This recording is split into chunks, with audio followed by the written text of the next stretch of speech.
बोलिए पतित पावन भगवान के। हाँ आत्मीय स्वजन,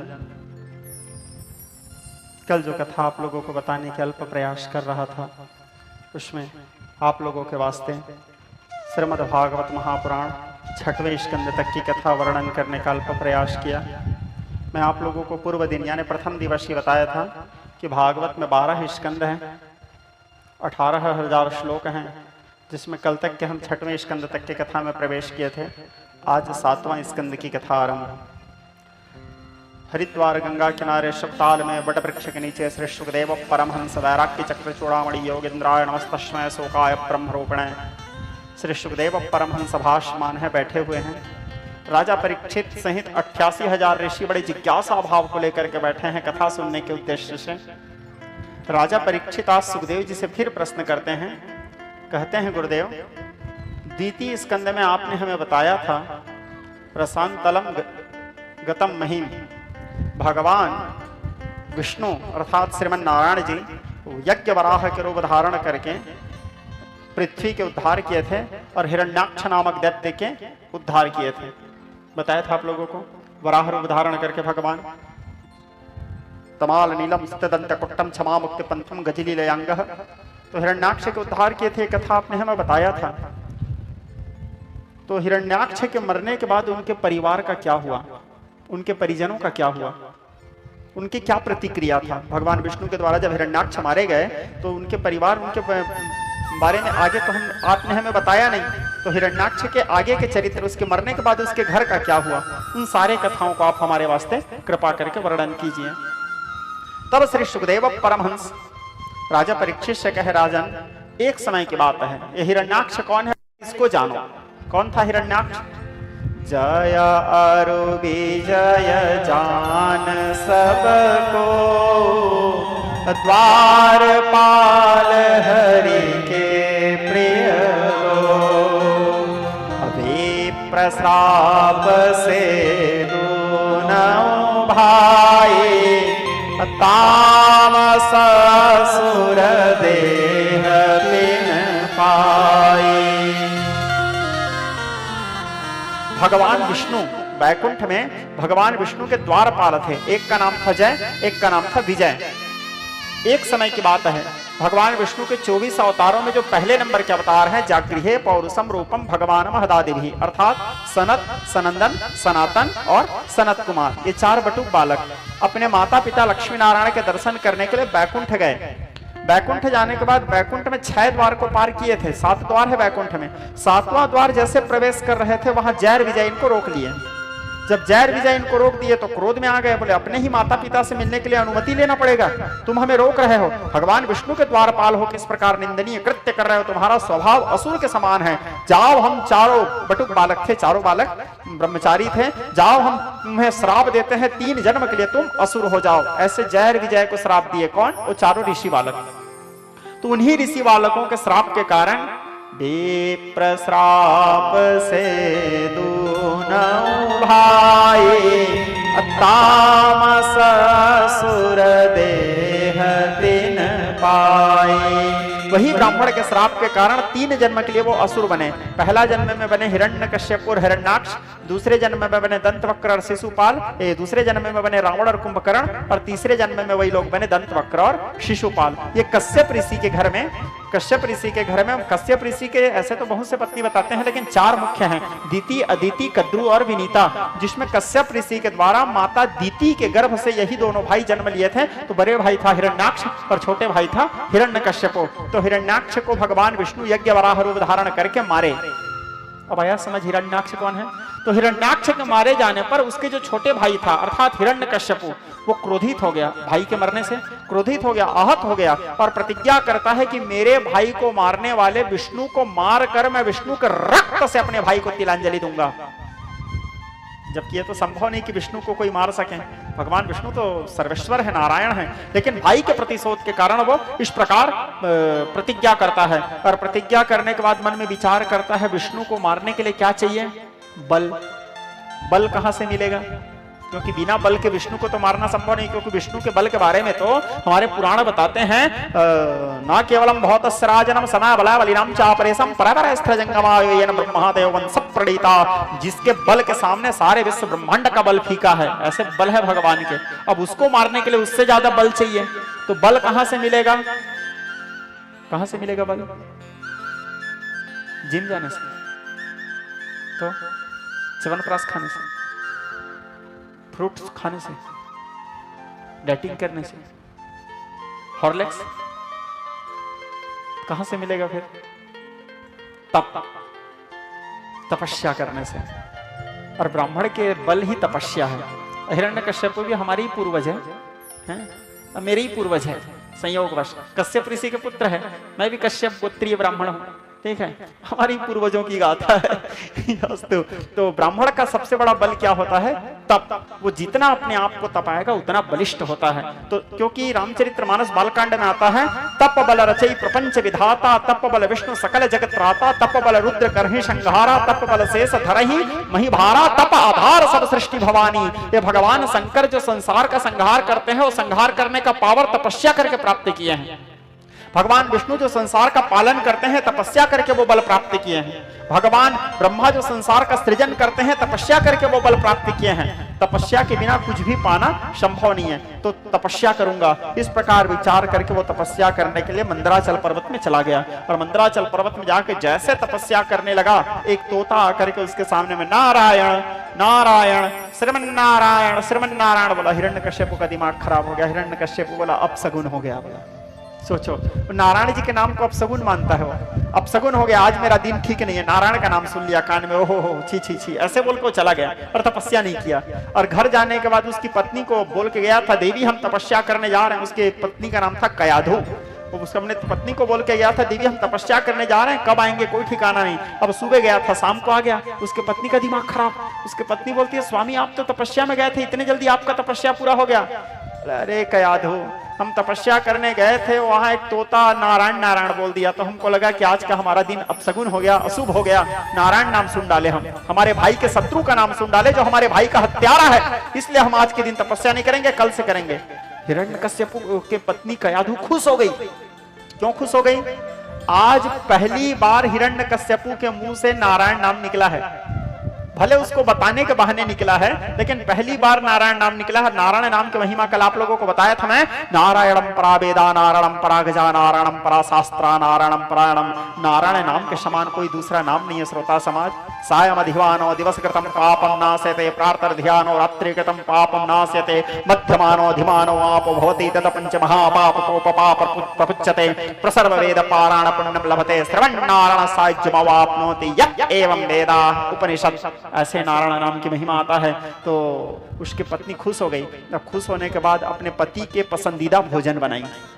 अब भोजन बनाने के बाद उसके पति के वो सुंदर, उसके पति के अनुकूल व्यवहार करने लगी, जिससे उसके पति उसके प्रति प्रसन्न रहे। और भोजन बनाई, भोजन परोसी। भोजन परोसने के बाद हिरण्यकश्यप बड़े खुश हो गया। खुश होने के बाद कयाधु पूछती है, स्वामी वो तोता कैसे नारायण नारायण बोला? अब हिरण्यकश्यप अपने पत्नी के प्रेम में वशीभूत हो गया था, बहा गया था, हैं? तो अपने पत्नी को बताने के लिए वो बोलता था। कैसे बोला? तो बोल के बताता था नारायण नारायण। फिर एक बार चावल देती थी, फिर पूछती थी, स्वामी वो तोता कैसे नारायण नारायण बोला? फिर अपने पत्नी को बोल के बताता था वो नारायण। ऐसे करते करते कयाधु हिरण्यकश्यप के मुंह से 108 बार नारायण नाम निकलवाई। और उस समय कयाधु गर्भवती थी। उस समय कयाधु गर्भवती थी। हमारे सदग्रंथों में बताया जाता है, समस्त नारी जगत के लिए ये शिक्षाप्रद कथा है। जब माताएं गर्भ में रहते हैं, जब मातृवर्ग गर्भ में रहते हैं, उस समय गर्भ काल में किए गए प्रत्येक क्रियाओं का भान उस बच्चे को होता है। बच्चे को संस्कार माँ चाहे तो गर्भ काल से ही दे सकती है। जैसे आप लोग महाभारत में कथा देखे होंगे, पढ़े होंगे, सुने होंगे। अभिमन्यु गर्भ में था। अभिमन्यु गर्भ में था और गर्भ में सुभद्रा जी के गर्भ में था अभिमन्यु। और अर्जुन चक्रव्यूह भेदन की कथा बता रहे थे। किसको? सुभद्रा जी को। तो चक्रव्यूह में घुसना कैसे है वो सबको सुभद्रा सुनी जी, और निकलना कैसे है उसको सुनते समय सुभद्रा सो गई। तो अर्जुन चक्र के पुत्र जो अभिमन्यु था चक्रव्यूह में घुस तो गया लेकिन निकल नहीं पाया, क्योंकि निकलना कैसे है उसके मानी सुनी थी, अर्थात वो बालक भेष हो गया। तो अर्थात इस कथा से शिक्षा मिलता है कि गर्भ काल में माताओं के द्वारा किए गए प्रत्येक क्रियाओं का ज्ञान उस छोटे से बच्चे पर पड़ता है, उस बालक पड़ता है। इसीलिए संस्कार देना है तो गर्भ काल से ही दो। इसीलिए हमारे विज्ञजन कहते हैं, साधु जन कहते हैं, गर्भ काल में जब माताएं गर्भवती होती हैं उस समय अच्छे अच्छे सुंदर सुंदर चित्रों का दिग्दर्शन करना चाहिए, जिससे वो रूप भी बच्चे को प्राप्त होता है। सुंदर सुंदर सदग्रंथों का अध्ययन करना चाहिए, सुंदर सुंदर सुविचारों को पढ़ना चाहिए और प्रसन्न मुद्रा में रहना चाहिए, क्योंकि हमारे द्वारा किए गए सारे क्रियाओं हमारे बच्चे पे वो संस्कार असर करता है। तो कयाधु गर्भवती थी और नारायण नाम 108 बार सुनी, तो गर्भ स्थित बालक पे भी नारायण नाम का प्रभाव, बच्चे तो गर्भ के अंदर से ही नारायण भक्त बनना शुरू हो गया। अब दूसरे दिन हिरण्यकश्यप तपस्या में गया। जैसे हिरण्यकश्यप इधर तपस्या में निकला, देवराज इंद्र क्या करता है, हिरण्यकश्यप के पत्नी कयाधु का हरण कर लेता है। बोले अब तो नहीं है उसके पति, इसको ले जाता हूं। हरण करके ले जा रहे थे कयाधु का, रास्ते में नारद जी मिल गए। नारद जी पूछे क्यों हिरण्यकश्यप कहां ले जा रहा है इसको?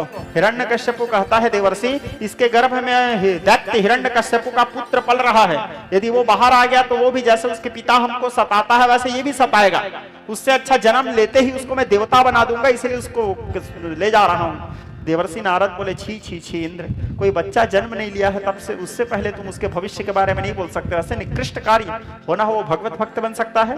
और यदि तुमको अपने आप में लगता है कि तुम्हारे पास पुरुषार्थ है, मर्दानगी है, तो उसके पति रहता और उसको उठा के लाते हैं, तब मानता मैं कि हाँ भाई तुम हो। उसके पति नहीं है, अनुपस्थिति में अबला नारी के साथ अत्याचार कर रहे, छोड़ो इसे। नारद जी उसको छुड़वाए, छुड़वा करके जंगल के बीच में सुंदर घास फूस के कुटिया बनाए और घास फूस के कुटिया बना करके उसको अपने पुत्री के समान पालन करने लगे नारद जी, अपने बेटी के समान, क्योंकि नारद जी संत थे और उसके देख रेख करने लगे और उसको सुंदर सुंदर कथाओं को सुनाते थे। नारद जी ऐसे सात्विक तंत्र पंचरात्र भक्ति के रचयिता हैं, भक्ति सूत्र के रचना किए हैं। नारद जी सुंदर भक्ति के उपदेश करते थे, हरि कीर्तन सुनाते थे, हरि नाम संकीर्तन सुनाते थे, भगवान के सुंदर सुंदर कथाओं को सुनाते थे। कयाधु गर्भवती थी, गर्भ स्थित बालक पे वो सभी कथाओं का, सभी कीर्तन का, सभी सत्संग का प्रभाव पड़ने लगा। गर्भ से ही वो बालक के अंदर में भगवत भक्ति जागृत होने लगा। अब हिरण्यकश्यप को इधर तपस्या चलने लगा। तपस्या करते करते करते करते हिरण्यकश्यप के तपस्या और दबा हो नभो दृष्टि, उसके तपस्या से पूरे विश्व ब्रह्मांड कांप उठे। अब ब्रह्मा जी प्रकट हुए हंस में आरूढ़ होकर के, त्वं वै ब्रह्मा चतुर्मुखो सत्यलोके पितामह आगच्छ मंडले चास्मिन् सर्व कामार्थ सिद्ध है। ब्रह्मा जी भाषमान हुए, प्रकट हुए। हिरण्यकश्यप के शरीर में पूरा बाबी चढ़ गया था, दीमक चढ़ गया था। ब्रह्मा जी हाथ में जल लिए, उसके शरीर में सिंचन किए, कहने लगे उत्तिष्ठ उत्तिष्ठ भद्रः तपः सिद्धो से कश्यपः, ऐ कश्यप नंदन उठो, तुम्हारा तपस्या सिद्ध हुआ। हिरण्यकश्यप नेत्र खोलते हैं, ब्रह्मा जी के कमंडल से निकाल के जल सिंचन करने के बाद उसके शरीर सोना के समान चमकने लगा, इसलिए उसका नाम हुआ कनक कशिपु। कनक यानी सोना, हिरण्य यानी सोना, हिरण्य के समान उसका शरीर चमकता था। तो बोले कहो पुत्र क्या इच्छा है? हिरण्यकश्यप कहता है हे परमपिता, यदि आप मेरे ऊपर प्रसन्न हैं तो मुझे अमरत्व का वरदान दीजिए, मुझे अमर बना दीजिए। ब्रह्मा जी बोले देख बेटा, अमर तो मैं खुद ही नहीं हूं, तेरे को कहां से अमर बनाऊंगा। जब मैं देवी भागवत की कथा में विस्तार करता हूं सृष्टि के उपक्रम को, आप लोग सुने होंगे यूट्यूब के माध्यम से, तो मरते तो ब्रह्मा जी भी हैं, ऐसे नहीं कि ब्रह्मा जी हैं तो नहीं मरते। जब उनका आयु पूरा होता है तो ब्रह्मा जी भी मरते हैं। तो बोले देख बेटा, अमरत्व के वरदान में नहीं दे सकता, अमरत्व के वरदान यदि कोई दे सकते हैं तो वो है केवल भगवान सदाशिव, क्योंकि भगवान सदाशिव को ही कहा गया है मृत्यु मुखाद गतम प्राणम बलदाकृष्य रक्षते। भगवान महादेव को महामृत्युंजय कहा गया है। हाँ, अमृत तो छोड़ के तुम जो चाहे मांग लो वो मैं तुमको दे सकता हूं। हिरण्यकश्यप को कहता है हे परमपिता, यदि आप मेरे को वरदान देना चाहते हैं तो फिर मुझे ये वरदान दीजिए, न देवा न स्वर्ग गंधर्वा न यक्षो न राक्षसः, ना मैं यक्षों के द्वारा मरूं, न गंधर्वों के द्वारा, न देवताओं के द्वारा, न मनुष्यों के द्वारा, न वन में रहने वाले हिंसक जीवों के द्वारा मरूं, न घर के अंदर में मरूं, न घर के बाहर में मरूं, न धरती में मरूं, न आसमान में मरूं, न अस्त्र से मरूं, न शस्त्र से मरूं। फिर मरेगा कहाँ जी? सबको तो मांग डाला इनडायरेक्टली रूप से। और बोले रुको रुको रुको ब्रह्मदेव, बोले चैत्र बैसाख जेठ अषाढ़ ये पूरा 12 महीना जो है, बोले हाँ ये 12 महीना के अंदर भी मैं नहीं मरूं। बोले कब मरेगा फिर? देखो फुग्गा भी बोल रहा है, सही बोल रहा है महाराज बोल के, 12 महीना के अंदर नहीं मरूं। और बोले ब्रह्मा जी पूरे सृष्टि को आप बनाए हो ना? ब्रह्मा जी बोले हाँ मैं बनाया हूं। बोले आपके सृष्टि के अंतर्गत आने वाले किसी के हाथ में मैं ना मरूं। ब्रह्मा जी बोले तथास्तु। ब्रह्मा जी वरदान देके चले गए। देखो श्रोता समाज, मांगने वाला तो बड़े चालाकी से मांग लेता है, लेकिन देने वाला उससे बड़ा चालाक होता है। कूलर को थोड़ा इधर करो बेटा, उसकी हवा खींच रहा है उधर आवाज में। तो मांगने वाला तो बड़े चालाकी से मांग लेता है, लेकिन कैसे तुमको सुनाई नहीं दे रहा था सूरज? कान में लगाओगे तब तो पता चलेगा। खर खर कर रहा है, बाक्स में आवाज आ रहा है।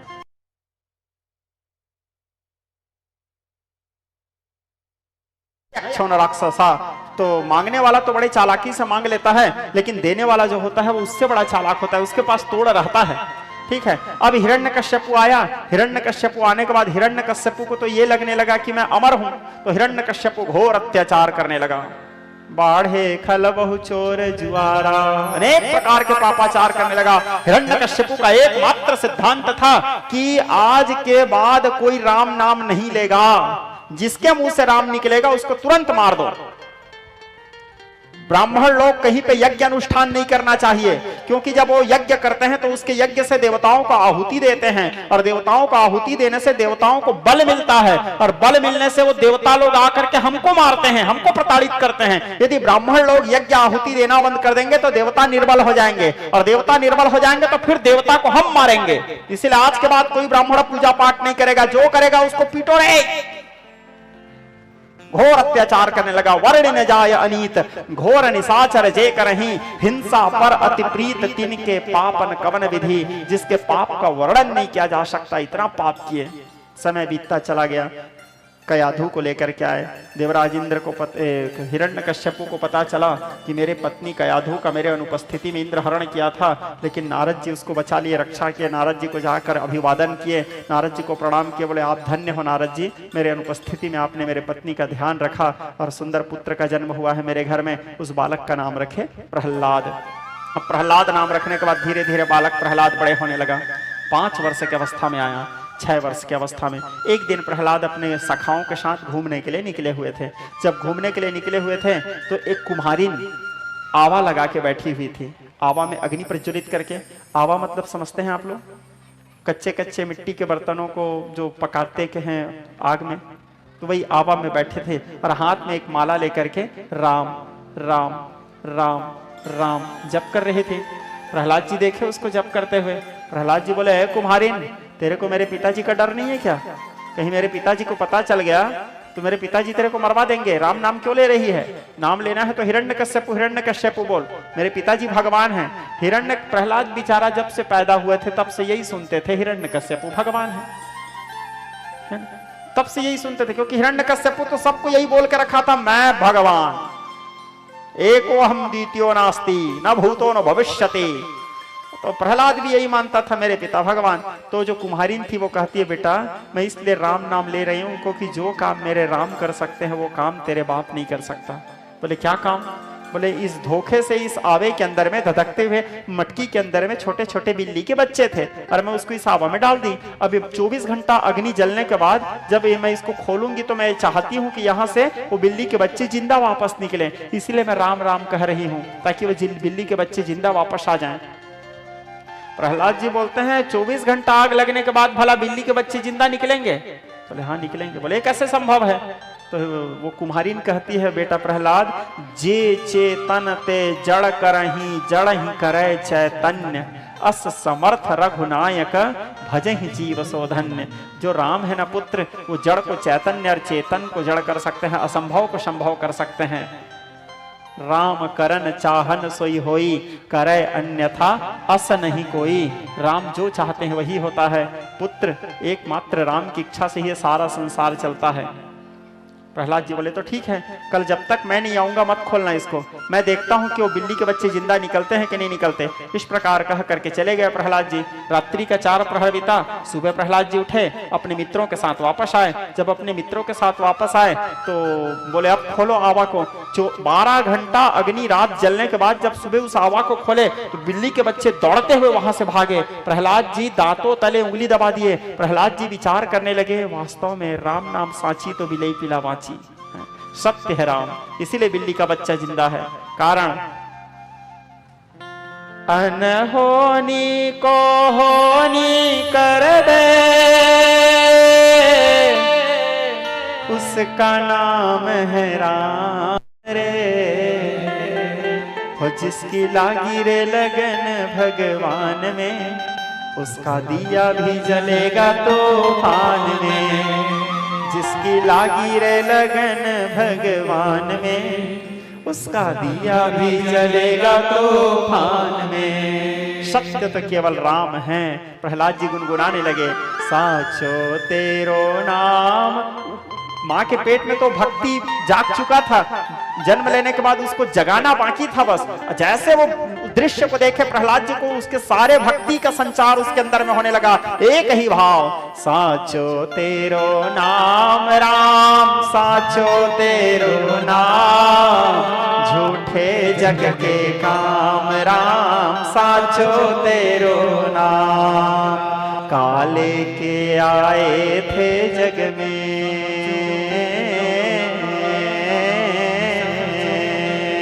काले के तुम जाओगे। अरे मुट्ठे बांध के आए थे हो,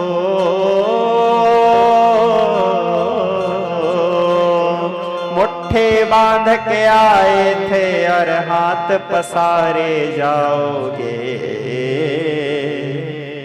झूठे जग के काम राम, साचो तेरो नाम, साचो तेरो नाम राम, साचो तेरो नाम। झूठे जग के काम राम, साचो तेरो नाम। रम गए प्रहलाद जी। प्रहलाद जी की आज अवस्था कैसे? ये भी मजनू है। आप लोग लैला मजनू देखे? आज प्रहलाद जी भी मजनू बन गए। कैसे? ये भी मजनू है, मस्तान बने बैठे हैं। ये भी मजनू है, मस्तान बने बैठे हैं। सदा श्री राम के दीवान बने बैठे हैं, सदा श्री राम के दीवान बने बैठे हैं। सदा श्री राम के दीवान बने बैठे हैं, सदा श्री राम के दीवान बने। ये भी मजनू है, मस्तान बने बैठे हैं। ये भी मजनू है, मस्तान बने बैठे हैं। हाँ, ये भी मजनू है।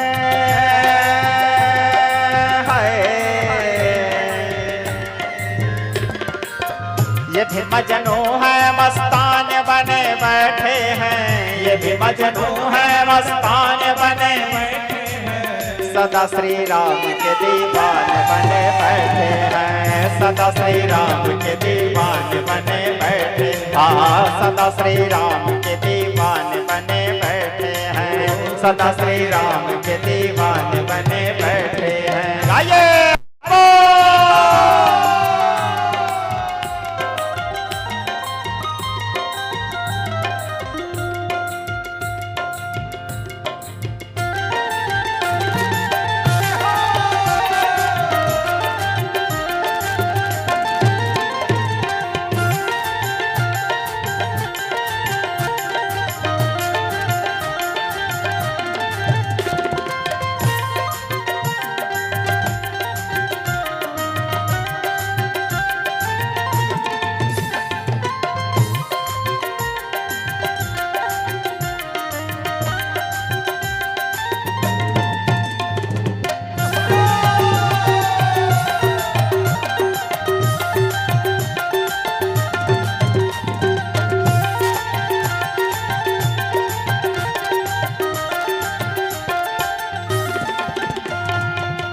मजनू दीवाना था मशहूर नूर लैला पर।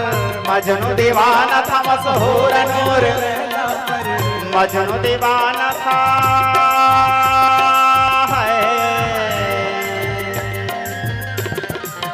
मजनू दीवाना था मशहूर नूर लैला पर। मजनू दीवाना था मशहूर नूर लैला पर। अवध छैला के ये दीवाना बने बैठे हैं। अवध छैला के ये दीवाना बने बैठे हैं। अब प्रहलाद जी को ध्यान लग गया। किनका ध्यान? रघुनाथ जी का। ध्यान किसे कहते हैं? ध्यान का अर्थ क्या है? आप लोग करते हो ध्यान? कौन कौन करते हो? ईमानदारी से हाथ उठाओ। सही में? वाह, आज तक मैं ही नहीं कर पाया जी, आप लोग कर रहे हो, धन्य हो। ध्यान किसे कहते हैं? दिया जला लेते हो आप लोग, अगरबत्ती जला लेते हो, 2-4 फूल चढ़ा दिए, 1 किलो काजू कतली चढ़ा दिए, हैं? इसी को ध्यान बोलते हैं। ध्यान का अर्थ क्या है? भुलाए से जो न भूले उसे ही ध्यान कहते हैं। हम खुद भी भूलना चाहे लेकिन न भूल पाए, ये है ध्यान। ठीक है, मतलब हम चाह के उसको न भूल सकें। हम खुद भी चाहे भूलना लेकिन ना भूल, यानी आप लोग सुने, तुझे भूलना तो चाहा लेकिन भुला ना पाए, वही वह ध्यान। भुलाए से जो न भूले उसे ही ध्यान कहते हैं। भुलाए से जो न भूले उसे ही ध्यान कहते। और न मन में मैल रहे उसे स्नान कहते हैं। न मन में मैल रहे उसे स्नान कहते हैं। न मन में मैल रहे उसे स्नान कहते हैं। न मन में मैल रहे उसे स्नान कहते हैं। हरि बोल।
प्रहलाद जी अब रम गए राम में। अब थोड़े से प्रहलाद जी बड़े हुए, अब बच्चे को शिक्षा देना भी जरूरी है, क्योंकि हमारे सदग्रंथ में बताते हैं, माता शत्रु पिता बैरी न बालो न पाठिता न शोभिते सभा मध्य हंस मध्य बको यथा। वो माता शत्रु और पिता बैरी है जो अपने बच्चों को पढ़ाते नहीं है, शिक्षा नहीं देते, संस्कार नहीं देते। तो प्रहलाद जी थोड़े से पढ़ने लायक हुए तो उसको स्कूल भेजें, इसको विद्यालय भेजें। दैत्यों के गुरु कौन? शुक्राचार्य। लेकिन उस समय शुक्राचार्य जी साधना काल में थे, तो शुक्राचार्य जी के 2 पुत्र थे, संडामर्क। उसके पास प्रहलाद जी को विद्या पढ़ाने लगे। 8 दिन हुआ प्रहलाद जी को विद्या पढ़ाते हैं, और विद्या पढ़ाते हुए समय व्यतीत हुआ, और समय व्यतीत होने के बाद अब 8 दिन बाद अपने बेटा को देखने की इच्छा हुआ उनके पिताजी को। प्रहलाद जी को बुलाए, प्रहलाद जी को बुलाने के बाद अपनी गोद में बिठाए। हिरण्यकश्यप बड़े प्रेम करते थे, छोटा बेटा था, उसके सिर को सहलाए, बोले बेटा प्रहलाद बताओ तुमने गुरुकुल में क्या क्या सीखा है? तो प्रहलाद जी कहे, पिताजी 9 प्रकार के भक्ति सीखा है मैंने। हिरण्यकश्यप खुश हो गया, शायद असुरों का कोई भक्ति लॉन्च हुआ होगा अभी अभी, हैं? क्योंकि असुर कुल के गुरुकुल में तो यही शिक्षा दिया जा रहा है। बोले क्या सीखे हो बेटा? तो प्रहलाद जी कहे, पिताजी श्रवणम कीर्तनम विष्णु स्मरणम पाद सेवनम अर्चनम वंदनम सख्य दास्य आत्मनिवेदनम। श्रवण भक्ति से लेकर के आत्मनिवेदन तक 9 प्रकार के भक्ति मैंने सीखा है। उसके पिताजी मारे क्रोध के कांपने लगे, बोले मेरे शत्रु के भक्ति की चर्चा कर रहा है। उसके गुरु लोगों को बुला, बोले इधर आओ, तो मेरे बेटा को क्या पढ़ा रहे हो? उनके गुरुजी लोग हाथ जोड़े, हिरण्यकश्यप से कहे, महाराज नमत प्रणीतम यतत प्रणीतम, ना इसको हम पढ़ा रहे हैं ना तो हमसे पढ़ रहा है, हम खुद नहीं जानते महाराज, इसके पास ये सब ज्ञान आ कहां से रहा है। आप लोगों को यथार्थ बात बताऊं श्रोता समाज, जिसको ये पढ़ाए उसको फिर कौन पढ़ाए? मूकम करोति वाचालम पंगुम लंघयते गिरिम। रामचरितमानस में गोस्वामी तुलसीदास जी लिखते हैं, मूक होई वाचाल पंगु चढ़े गिरिवर गहना, जासु कृपा सुदयाल द्रवं सकल कलिमल दहना। जिसके ऊपर त्रिलोकीनाथ भगवान श्रीमन नारायण की कृपा हो, जिसके जो नारायण की कृपा से ओतप्रोत हो, उसको किसी विद्यालय में जाकर के पढ़ने की क्या आवश्यकता, उसको किसी गुरुकुल में जाकर पढ़ने की क्या आवश्यकता, क्योंकि उसको पढ़ाने वाले तो स्वयं त्रिलोकीनाथ हैं। तो प्रहलाद जी, उनके गुरुजी लोग बोले हम नहीं पढ़ा रहे हैं, बोले ले जाओ ठीक से शिक्षा दो। अब प्रहलाद जी को फिर ले गए, फिर लेके फिर वो लोग असुरी विद्या सिखाने लगे। विद्या का नाम क्या है? उलूपी विद्या। उलूपी विद्या की शिक्षा देने लगे। प्रहलाद जी का तो मन ही नहीं लगता था उस विद्या में। क्यों नहीं लगता था? क्योंकि प्रहलाद जी जो थे वो राम नाम रूपी मणि पा चुके थे, और जिसको राम नाम रूपी मणि मिल चुका है उसको कोई और मणि की आवश्यकता ही नहीं है। क्योंकि राम भगते, हमारे पूज्य गुरु महाराज बताते थे, हम बोले राम भगते अम्मड़ी बसी उर जाके, दुख लवले सन सपने हुआ के। जिसके पास राम जी के भक्ति रूपी मणि विद्यमान है, भक्ति भगवती निवसती हृदयेषाम निर्धना पीते धन्य, वो निर्धन होते हुए भी सबसे बड़ा धनवान है। तो प्रहलाद जी तो राम जी के भक्ति रूपी मणि प्राप्त कर चुके थे, तो प्रहलाद जी को कोई दूसरा चीज सुहाता ही नहीं था। समय बीता, प्रहलाद जी पढ़ते ही नहीं थे। 15 दिन के बाद फिर उसके पिताजी बुलाया प्रहलाद जी को। प्रहलाद जी को बुला करके बोले बेटा अब तुमने क्या क्या सीखा बताओ। प्रहलाद जी बोले पिताजी इस बार आप डांटे थे तो मैं दूसरा वाला भक्ति सीख के आया हूं। बोले वाह बेटा वाह, इस बार अब शायद असुर वाला सीख के आया होगा, पिछले बार विष्णु का सीख। बोले इस बार कौन कितना प्रकार का सीख के आया हो? बोले इस बार भी 9 प्रकार का सीखा हूं पिताजी। बोले वाह बेटा वाह। बोले बता बेटा क्या क्या सीखा है? बोले पिताजी पिछले बार मैं सीखा था ना श्रवणम कीर्तनम विष्णु स्मरणम पाद सेवनम। बोले हाँ बेटा, इस बार क्या सीखे हो? तो प्रहलाद जी बोले इस बार दूसरा है पिताजी। बोले हाँ क्या है बेटा? तो बोले प्रथम भगति संतन कर संगा, दूसरी रति मम कथा प्रसंगा, गुरु पद पंकज सेवा, तीसरा भक्ति अमान, और चौथे भगते मम गुना करें कपट जिगान। पिताजी इस बार मैं दूसरा वाला भक्ति सीख के आया हूँ, श्रवण भक्ति से लेकर के आत्मनिवेदन तक। मंत्र जाप भा दृढ़ विश्वास, पंचम भजन जो वेद प्रकाश, सततम शील निरत बहुधर्मा, निरत निरंतर सज्जन धर्मा, सातव सम मोहिमय जग, आठव जथा, नवम सरल सब छल कर, मम भरोस ही दर्शन। ये 9 प्रकार के भक्ति सिखाऊं पिताजी। उनके पिताजी अब क्रोध में आए, असुरों को बुलाया। बोले एक काम करो, इसको ले जाके पर्वत के श्रृंखला से गिरा दो। ऐसे पिताद्रोही पुत्र के रहने से, ऐसे कपूत से अच्छा तो है कि पुत्र ही ना रहे। पर्वत के श्रृंखला से लेके प्रहलाद जी को फेंक दिए, भगवान संभाल लिए, बच गए प्रहलाद। हाथी के पैरों के तले दबवाए, फिर भी बच गए प्रहलाद जी। दुधारी नंगी तलवार से कटवाए, फिर भी बच गए प्रहलाद जी। अग्नि में उसको भय दिखाए, जहरीले सर्पों से डसवाए, फिर भी बच गए प्रहलाद जी। दुधारी नंगी तलवारों से कटवाए, फिर भी बच गए प्रहलाद। विष पिलवा दिए, फिर भी बच गए प्रहलाद जी। मारने के अनेक प्रकार के प्रयास किए, फिर भी बच जाते थे प्रहलाद जी। क्यों? राखे राम तो मारे कौन, और मारे राम तो राखे कौन। जिसको भगवान बचाए उसको कौन मार सकता है? श्रोता समाज, जे चेतन ते जड़ करहि, जड़ ही करे चैतन्य। जिसके रक्षा स्वयं त्रिलोकीनाथ कर रहे हो, बैरी बपुरा क्या करे जब हरि बचाव नहार। बैरी के 2 हाथ हैं, हरि के हाथ 1000। मारने वाला का तो 2 हाथ है, लेकिन बचाने वाला तो नमो स्वनंताय सहस्त्रमूर्तये सहस्त्रपाद अक्षशिरोरुहावे सहस्त्र नामने पुरुषाय शाश्वते सहस्त्र कोटि के युग धारणे नमः। हर प्रकार का प्रयास किए, लेकिन फिर भी बच जाते थे प्रहलाद। आखिरी में हिरण्यकश्यपु की एक बहन थी जिसका नाम था होलिका। ब्रह्मा जी के द्वारा उनको प्रदत्त एक चादर था, उस चादर को उड़ने से उसको अग्नि का भय नहीं हो सकता, अग्नि उसको बाधा नहीं दे सकता। तो वो चादर ब्रह्मा जी प्रदान किए थे। तो होलिका हिरण्यकश्यपु के पास आके कहती है कि पिताजी एक काम कीजिए आप।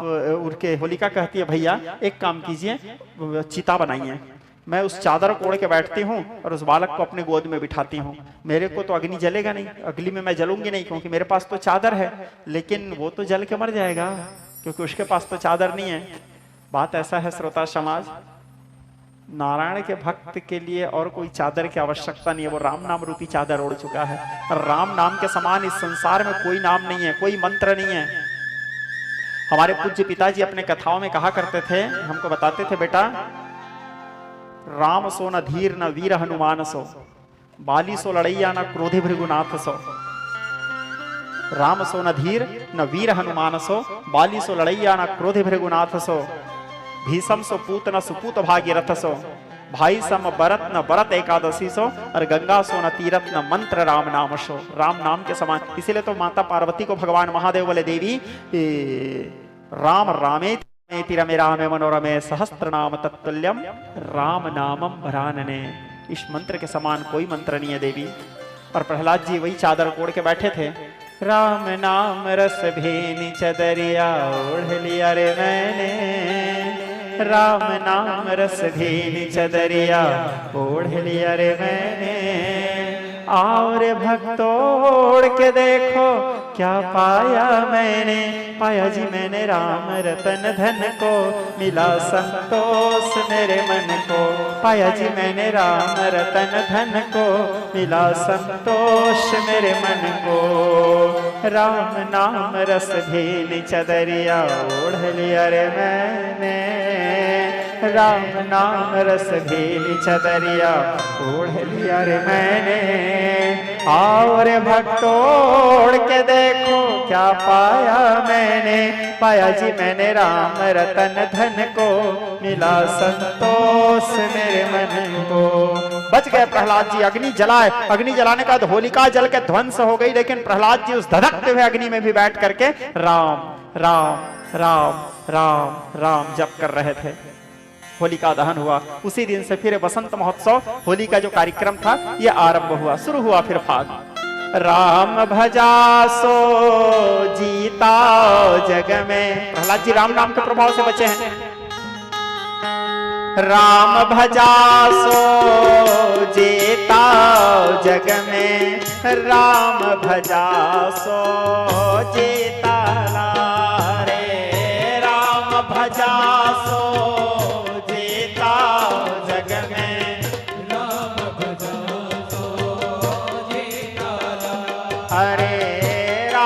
भजा सो जीता जग में, राम भजा सो जीता रे।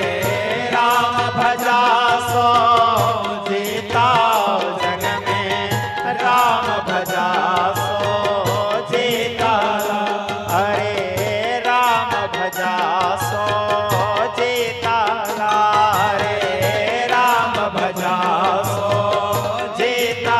हरे राम भजा सो जीता रे। राम भजा सो हरे राम भजा सो जीता जग में, राम भजा सो जीता रे। राम भजा सो जीता जग में, राम भजा सो जीताला। हरे राम भजा सो जीताला रे। राम भजा सो अरे पढ़े भागवत गीताला।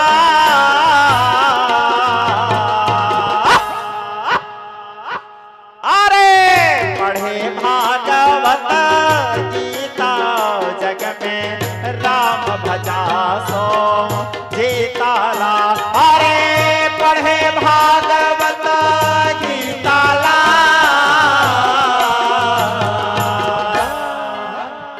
अरे पढ़े भागवत गीता जग में, राम भजा सो जीताला। अरे राम भजा सो जीताला। हरे राम भजा सो जीताला। हरे राम भजा सो जीताला। हरे राम भजा सो जीता जग में, राम भजा सो जीताला रे। राम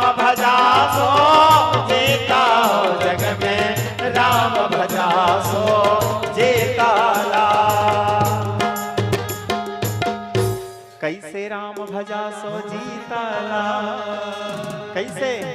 राम भजा सो जीताला। अरे पढ़े भागवत गीता, पढ़े भागवत गीता, पढ़े भागवत गीता, जग में राम भजा सो जीताला।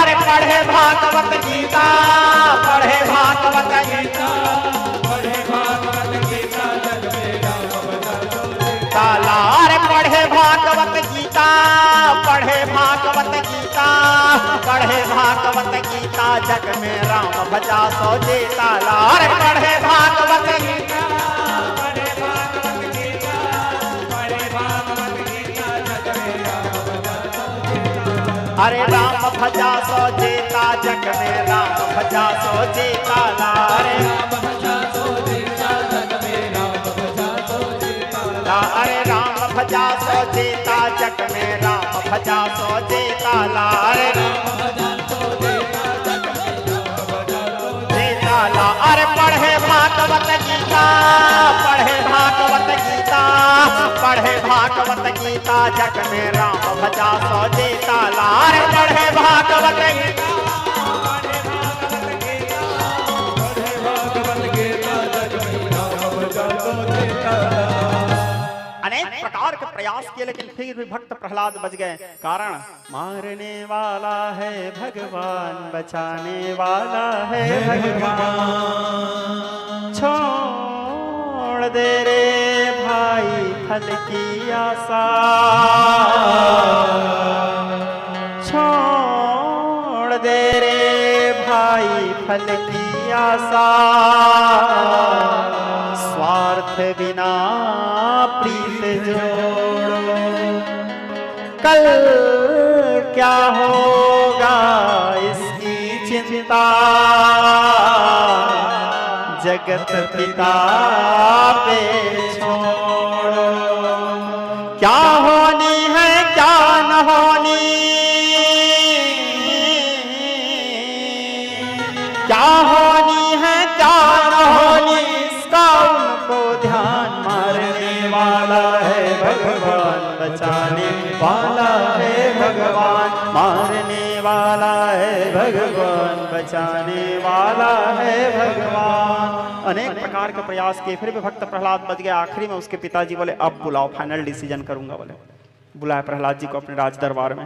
बोले ये बता बेटा, इतना राम राम राम राम राम राम करता है, बता तेरा राम कहाँ है। प्रहलाद जी बोले कहाँ है मतलब? कोई एकाध जगह में हो तब तो बताऊंगा पिताजी। कहाँ नहीं है मेरे राम? जले विष्णु थले विष्णु, विष्णु पर्वत मस्तके ज्वालमालम कुले विष्णु, विष्णु सर्वमयम जगत। प्रहलाद जी कहे पिताजी, बोले पितु बावर तो कछु जानो नहीं। प्रहलाद जी कहे पिताजी आप बावरा हो गए हो, कुछ समझ नहीं पा रहे हो। बोले पितु बावर तो कछु जानो नहीं, प्रभु मेरे सब थल में विचरे। अवनी में आकाश में शैल में सिंधु में मोह तो महतेज धरे। रघुनाथ बड़े करुणा कर हैं, रघुनाथ बड़े करुणा कर हैं, निज भक्तन के प्रण पूरी करे। यह खंभ में मोहि तो दीख पड़े, तो ही दीख पड़े किंधो दीख पड़े। मेरे प्रभु तो सर्वत्र हैं, इस खंबे में भी है पिताजी। बोले इस खंबे में है? बोले हाँ। हिरण्यकश्यप उठाया 80 मन के गदा, खंबे में प्रहार के सिंह के समान गर्जन करते हुए भगवान नृसिंह प्रकट हुए। बोलिए भगवान नृसिंह के। हिरण्यकश्यपु देखा भगवान नरसिंह को, थोड़े देर तक तो हिरण्यकश्यपु का दिमाग काम नहीं किया। न मृगम न मानुसम सत्यम विधातु निज भृत्यभासितम। ये है कौन? क्योंकि ना तो मनुष्य है ना तो है, समझ नहीं आ रहा है कौन। फिर हिरण्यकश्यपु सोचा अब जो भी हो मरना है तो डरना क्यों। 80 मन के गदा उठाकर भगवान नरसिंह के ऊपर मारने के लिए दौड़े। भगवान नरसिंह के गदा का नाम है कौमुदी गदा। भगवान अपने कौमुदी गदा को संभाले, दोनों के बीच में गदा युद्ध होने लगा। गदा युद्ध के उपरांत फिर जंघा युद्ध, बाहु युद्ध, मल्ल युद्ध करने लगे। भगवान सुंदर रण क्रीड़ा कर रहे हैं, लेकिन हिरण्यकश्यपु को मार नहीं रहे हैं। क्यों नहीं मार रहे हैं? वो टाइम सेट करके रखे हैं, मार नहीं रहे, टाइम सेट करके रखे हैं। जैसे फिक्स समय आया जब सूरज आधा डूबा तब हिरण्यकश्यपु के गर्दन को पकड़े भगवान और उसको घसीटते हुए उनके घर के डेहरी में लेके आए। इस कथा से एक शिक्षा और समझो आप लोग। क्या शिक्षा? जब तक आपका टाइम नहीं आया है आपको भगवान भी नहीं मार सकता। ठीक है, आया समझ? आपका जब तक टाइम नहीं आया है, भगवान नहीं मार रहे थे हिरण्यकश्यपु को, जबकि वो तो भगवान है। वो देख रहे थे टाइम, बोले इसका समय किस समय आएगा, उस समय को देख रहे थे भगवान। युद्ध कर रहे थे लेकिन मार नहीं रहे थे।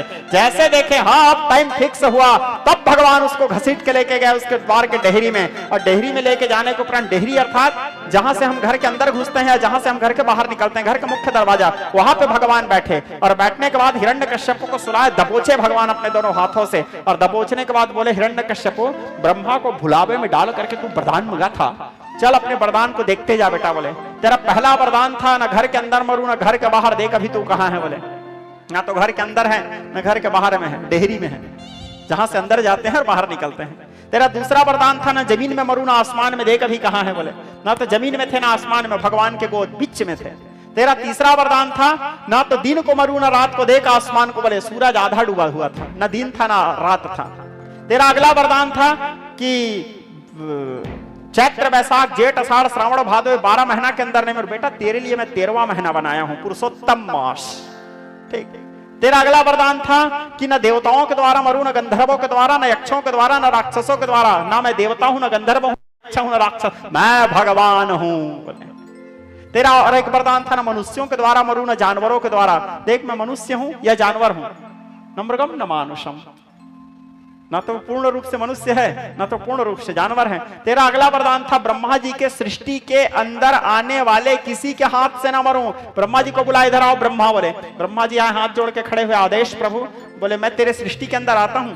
ब्रह्मा जी हाथ जोड़ के बोले, नहीं प्रभु मैं आपके सृष्टि के अंदर आता हूं, आप अपने नाभि से मेरे को प्रकट किए हो। नमः पंकजनाभाय, नमः पंकजमालिने, नमः पंकजनेत्राय, नमः पंकजाश्रये। भागवत जी का श्लोक कहता है, भगवान उनके नाभि कमल से ब्रह्मा जी को प्रकट किए, मैं आपके सृष्टि में आता हूं, आप मेरे सृष्टि में नहीं आते। उसका तेरा अगला वरदान था, ना अस्त्र से मरू ना शस्त्र से। देख रहा है ये नाखून? बोले हाँ, ना ये अस्त्र है ना शस्त्र है। भगवान दबोचे, उधर को विदारे, और उधर को विदारने के बाद उसके अतड़ियों को भगवान पहने। देवता लोग आकाश मार्ग से पुष्प वृष्टि करने लगा, गाड़े दुंदुभी सहनाई बजाने लगे। भगवान के जितने भी अवतार थे, सभी अवतारों में सबसे क्रोधी अवतार भगवान नरसिंह का ही अवतार था।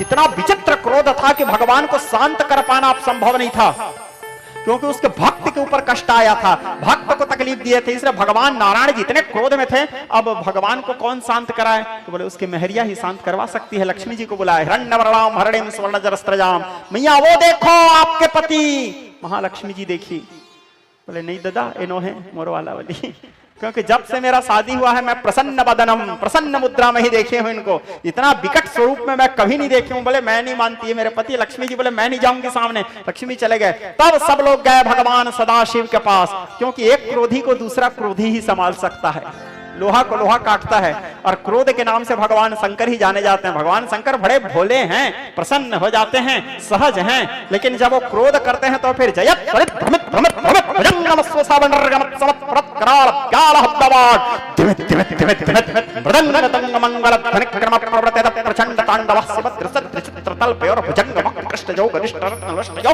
सुभक्ति पक्ष पक्षयो तृणारविंद चक्षुषो प्रजामही महेंद्रयो समप्रमुक्तिकः कदा सदा शिवम भजाम्यहम्। तो भगवान सदाशिव के पास गए, भगवान सदाशिव से पुकार किए, भगवान सदाशिव से प्रार्थना किए, उनके स्तवन करने लगे, प्रार्थना करने लगे। भोले बाबा बोले क्या इच्छा है देवताओं? बोले प्रभु नारायण जी क्रोध में आ गए हैं, संभालो आप उसको। बोले तब भगवान सदाशिव पर एक अवतार लेते हैं जिसको सबर अवतार कहते हैं। ठीक है, और भगवान वहां पर दिव्य स्वरूप धारण किए, पक्षी के स्वरूप में भगवान, जिसके नाखून बड़े लंबे लंबे थे। और भगवान उस सबर अवतार में, जिसको सर्वेश्वर अवतार भी कहते हैं, भगवान नरसिंह को पकड़े और नरसिंह को पकड़ के आकाश मार्ग में उड़ चले, आकाश मार्ग में उड़ चले और जा करके उसको समुद्र में फिर गिराते हैं। तब फिर भगवान नारायण जी शांत स्वरूप होकर के वही अपने वही वाले स्वरूप क्षीरोदन्वत् प्रदेशे सुचिमणि विलसत्सैकदे मक्तिकानामाला तृप्ता सरस्थ स्फटिकमणि निभर मक्तिकरमण्डितंगः सुप्रेरप्रेरप्रे उपरे परिचित तपीयूषवर सैन्यानंदेन पियागलिनलिलगदा संघपाणिरमुकुन्दः। वही सहज स्वरूप, सौम्य स्वरूप, मुस्कुराते हुए स्वरूप में भगवान बाहर आए। बाहर आने के बाद सारे देवता प्रसन्न हुए। इस प्रकार भक्त प्रहलाद जी के चरित्र वर्णन करते हैं 7वें स्कंद की कथा को श्री सुखदेव परमहंस विश्राम दिए। अब 8वां स्कंद की कथा। 8वां स्कंद के कथा में आता है, एक पूर्व काल में एक त्रिकूट पर्वत था। वो त्रिकूट पर्वत चारों ओर समुद्र से, चारों ओर पर्वतों से घिरा हुआ था और बीच में एक सरोवर था, तालाब। तो उस तालाब में बहुत से मगर रहते थे और उस त्रिकूट पर्वत में बहुत सारे हाथी रहते थे। उस हाथियों में से एक हाथी था जिसका नाम था गजेंद्र। वो गजेंद्र के बहुत सारे मात्रा में परिवार थे, बहुत से पत्नी पुत्र लोग थे। सबको लेकर के वो गजेंद्र स्नान करने के लिए त्रिकूट पर्वत के उस सरोवर में गया और जाकर के सुंड में पूरे परिवार को लेकर सुंड भर जल में उठा करके सबको फुहारा मारने लगा, स्नान कराने लगा। बड़े प्रसन्नता के साथ वहां बड़े एंजॉय कर रहा था, आनंद ले रहा था। अचानक एक मगर आया। मगर आकर के उस हाथी के पैर को पकड़ के खींचने लगा। जब खींचने लगा तो हाथी सोचता, इतना छोटा सा मगर, मैं इतना बड़ा हाथी, एक बार दबाऊंगा दब के मर जाएगा। लेकिन बात यथार्थ है श्रोता समाज, जलचर का ताकत जल में ज्यादा होता है और थलचर का ताकत थल में ज्यादा होता है। बात अपने अपने क्षेत्र का है। अपने क्षेत्र में हर आदमी शेर होता है। अब हम भाटा पा रहे हैं तो आप लोग हमको डरा सकते हो, लेकिन आओ गरियाबंद फिर हम बताएंगे। ठीक है, नहीं पूरा छत्तीसगढ़ हमारा क्षेत्र है। छत्तीसगढ़ नहीं, हिमालय से लेकर समुद्र पर्यंत संपूर्ण भारतवर्ष हमारा है। अस्तु तो विज्ञ स्नेही स्वजन, तो वैसा सोचता रह गया गजेंद्र। अब गजेंद्र सोचते रह गया लेकिन दबा नहीं पाया। नियते पंकजे बने, खींचते खींचते जल के अंदर प्रवेश किए। दोनों के बीच में ऐसे बताते हैं कि 10,000 वर्ष तक युद्ध चला। अब यहाँ पे महत्वपूर्ण बात यह है, कोई साधारण हाथी और साधारण मगर नहीं है। कौन था ये मगर, कौन था ये हाथी? ये हाथी पूर्व जन्म के इंद्रदुम्न नाम करके राजा थे। ये ग्राह कौन था? ये पूर्व जन्म के हुहु नाम करके गंधर्व था। देवल ऋषि और दुर्वासा ऋषि के श्राप के कारण ये दोनों गज और ग्राह के रूप धारण किए थे। और भगवान से जब प्रार्थना किए तो भगवान ऋषियों से जब प्रार्थना किए, ऋषि लोग बोले देखो भाई, अब श्राप को तो वापस नहीं ले सकते, दे दिए तो दे दिए, हाँ लेकिन हम वरदान देते हैं कि भगवान श्री हरि नारायण तुम दोनों का उद्धार करेंगे। आज इन दोनों के उद्धार का समय आया। युद्ध करते करते समय व्यतीत हुआ। अब इनके पूरे परिवार लोग इनके साथ को छोड़ छोड़ के जाने लगे। अब कितने दिन तक खड़े रहेंगे? ये लोग 10,000 साल तक लड़ रहे हैं। अब इनके घर वाले लोग थोड़ी भूखे प्यासे खड़े रहेंगे। सब लोग छोड़ छोड़ के गए। 2 दिन 4 दिन खड़े हुए, फिर भाग गए। कोई बचाने तो अंदर जाता भी नहीं था। कहां से जाएंगे? कोई जो जाएगा वो मरेगा। और जब समय आता है, स्वार्थ की बात आता है ना श्रोता समाज, तो हर व्यक्ति किसी के लिए आप कितना भी क्यों ना कर लो, जब बात स्वार्थ का आता है तो सब आपका साथ छोड़ देते हैं, क्योंकि स्वार्थ लागी करे सब प्रीति। कोरोना काल से एक शिक्षा मिला होगा आप लोगों को। जब खुद के भाई को कोरोना हो जाता था तो उसके खुद के भाई उसको छूने से इनकार कर देता था, बोले मैं छूंगा तो मैं मर जाऊंगा। कहां चला गया था उस समय आपका प्रेम? उसके स्वयं की पत्नी उसको छूने से इनकार कर देती थी, मैं मर जाऊंगी। कहां चला गया था उस समय प्रेम आपका? उसके खुद के भाई, उसके खुद के पुत्र, उसके खुद के परिवार, उसके खुद के परिजन उसके सामने नहीं जाते थे। पूरा प्रेम खत्म। शिक्षा देने के लिए आया था कोरोना, शिक्षा दे के चला गया। जो समझ गए समझ गए। स्वार्थ लागी करे सब। उनके पूरे परिवार 2-4 दिन खड़े थे, सब लोग छोड़ छोड़ के चले गए। जब सब छोड़ के चले गए तब फिर गजेंद्र सोचता है, आहा इन लोगों के लिए मैंने क्या नहीं किया, इन लोगों के लिए मैंने क्या नहीं किया। लेकिन आज जब समय आया तो सब साथ छोड़ दिए, सब स्वार्थी हैं, बोले सब बेकार है। सार तो केवल एकमात्र राम है, निराधार को आधार एक राम नाम, एकमात्र राम है। तब गजेंद्र सब के प्रति आशा छोड़ करके अंततो गत्वा भगवान श्री हरि नारायण के पुकार करने लगे। आदि गुरु शंकराचार्य गोविंद दामोदर माधवेति स्तोत्रम में लिखते हैं, अंतर जले ग्राह गृहीत पादो विलोक विलकृष्ण समस्त बंधो तदा गजेंद्रो नितराम जगादम गोविंद दामोदर माधवेति। आर्तनाद करने लगे गजेंद्र, भगवान के पुकार लगे। हमारे पूज्य पिताजी इस कथा में बड़े सुंदर भाव प्रकट करते थे।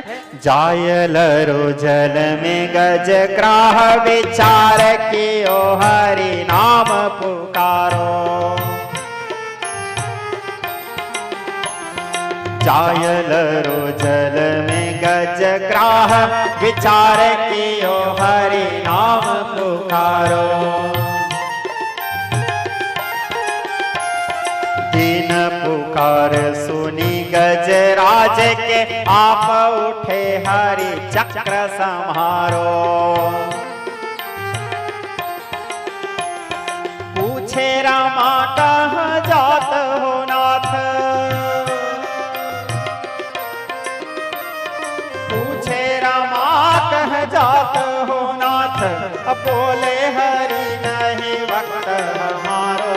भागय कुंठ में नाथ कहो और थी तो कहो जब ग्राह को मारो। भागय कुंठ में नाथ कहो और थी तो कहो जब ग्राह को मारो। जब गजेंद्र आर्तनाद करके भगवान के पुकार किए, भगवान अपने धाम त्याग दिए, निज लोकम परित्यज्य भगवान भक्त वत्सलः वनमाली घनश्यामः पीतवासो मनोहरा। भगवान अपने धाम त्याग करके चले, चक्र को आदेश दिए, बोले चक्र जावर जा करके ग्राह के गला काटो। चक्र आकर के ग्राह के गला काटे, ग्राह दिव्य रूप धारण कर लिया। गला कटने के बाद दिव्य स्वरूप धारण किया। फिर भगवान पहुंचे। अब इस कथा को एकदम ध्यान से समझना। भगवान पहुंचे, भगवान पहुंचने के बाद गजेंद्र कहता है प्रभु रो रो करके आपको मैं बुलाया। भगवान को कौन बुलाया था? गजेंद्र बुलाया था, ग्राह तो नहीं बुलाया था। तो बोले रो रो के आपको मैं बुलाया। दिव्य रूप किसको दे दिए? एक ग्राह का। उद्धार किसका किए? ग्राह का। मेरा तो नहीं किए प्रभु। भगवान बोले देख गजेंद्र, इसका उद्धार इसलिए किया क्योंकि मेरे नाम लेने वाले से ज्यादा महत्व मेरे नाम लेने वाले के पैर पकड़ने वाले का होता है। तू मेरा नाम ले रहा था, ये तेरा पैर पकड़ा था। मेरे नाम लेने वाले का उद्धार बाद में करता हूँ, उसके पैर पकड़ने वाले का उद्धार पहले करता हूँ।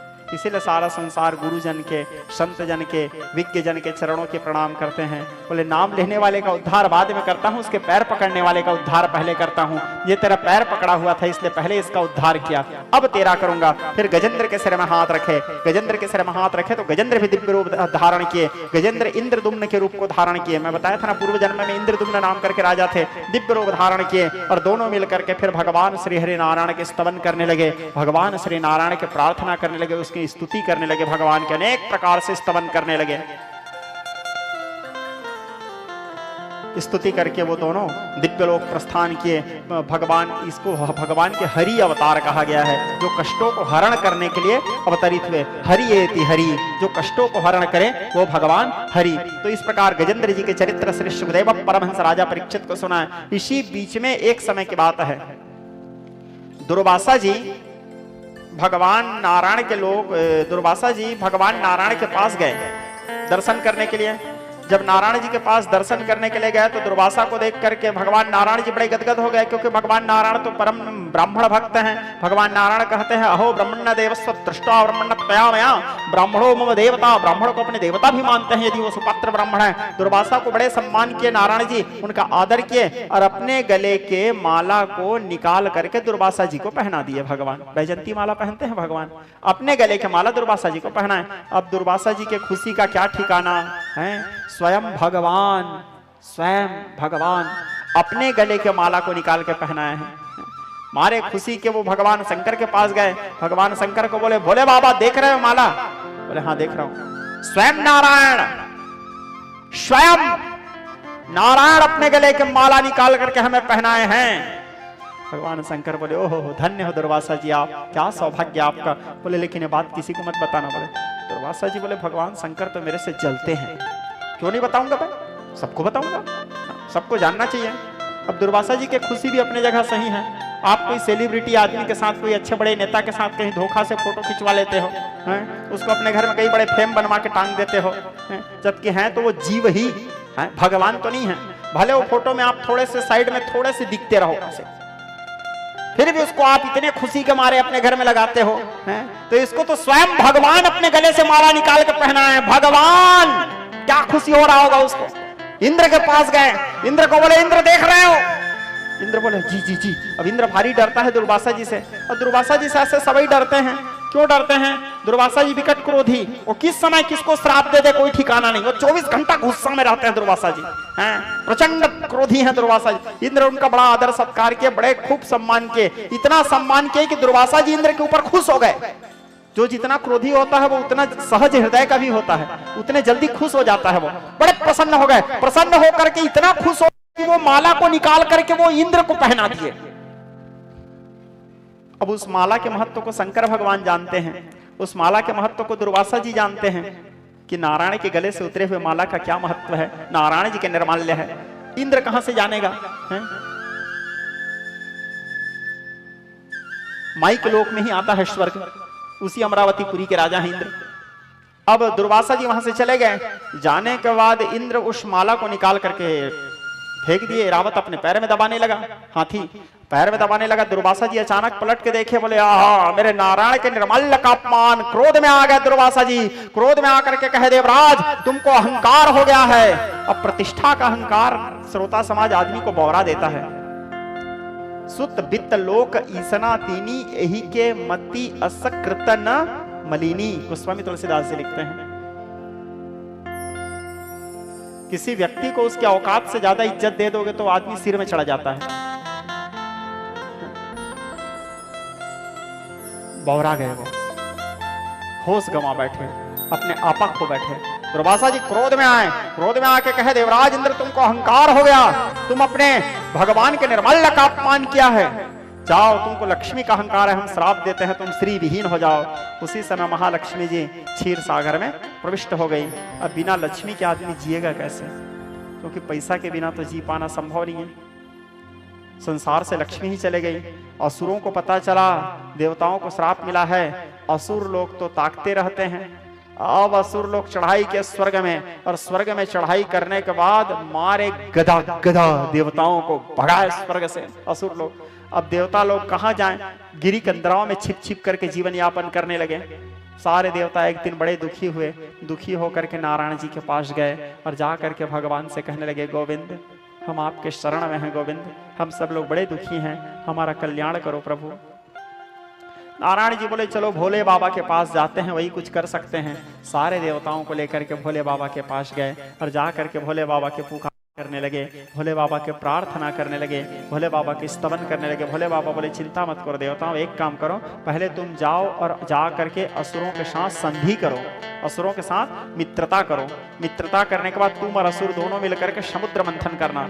समुद्र मंथन से फिर लक्ष्मी जी बाहर आएगी, तुम सभी लोग फिर से श्री युक्त हो जाओगे। और लक्ष्मी जी तो आएगी ही, और भी अनेक प्रकार के बोनस में रत्न भी निकल जाएगा, वो भी तुमको मिलेगा, साथ में अमृत भी निकलेगा। तब देवता लोग खुश हो गए, असुरों के साथ मैत्री किए। असुर लोग बेचारे बड़े भोले भाले होते हैं, तो मैत्री किए। मैत्री करने के बाद अब समुद्र मंथन करना है, तो समुद्र मंथन करने के लिए मंदर पर्वत को लाए, मंदराचल पर्वत को, वासुकी नाग को मथानी बनाए, समुद्र मंथन करने लगे। समुद्र मंथन से सर्वप्रथम निकला हलाहल अर्थात गरल, जहर। अब जहर निकला तो उसको कौन ग्रहण करेगा? डील ऐसे हुआ था, जो निकलेगा दोनों बराबर बराबर बांटेंगे।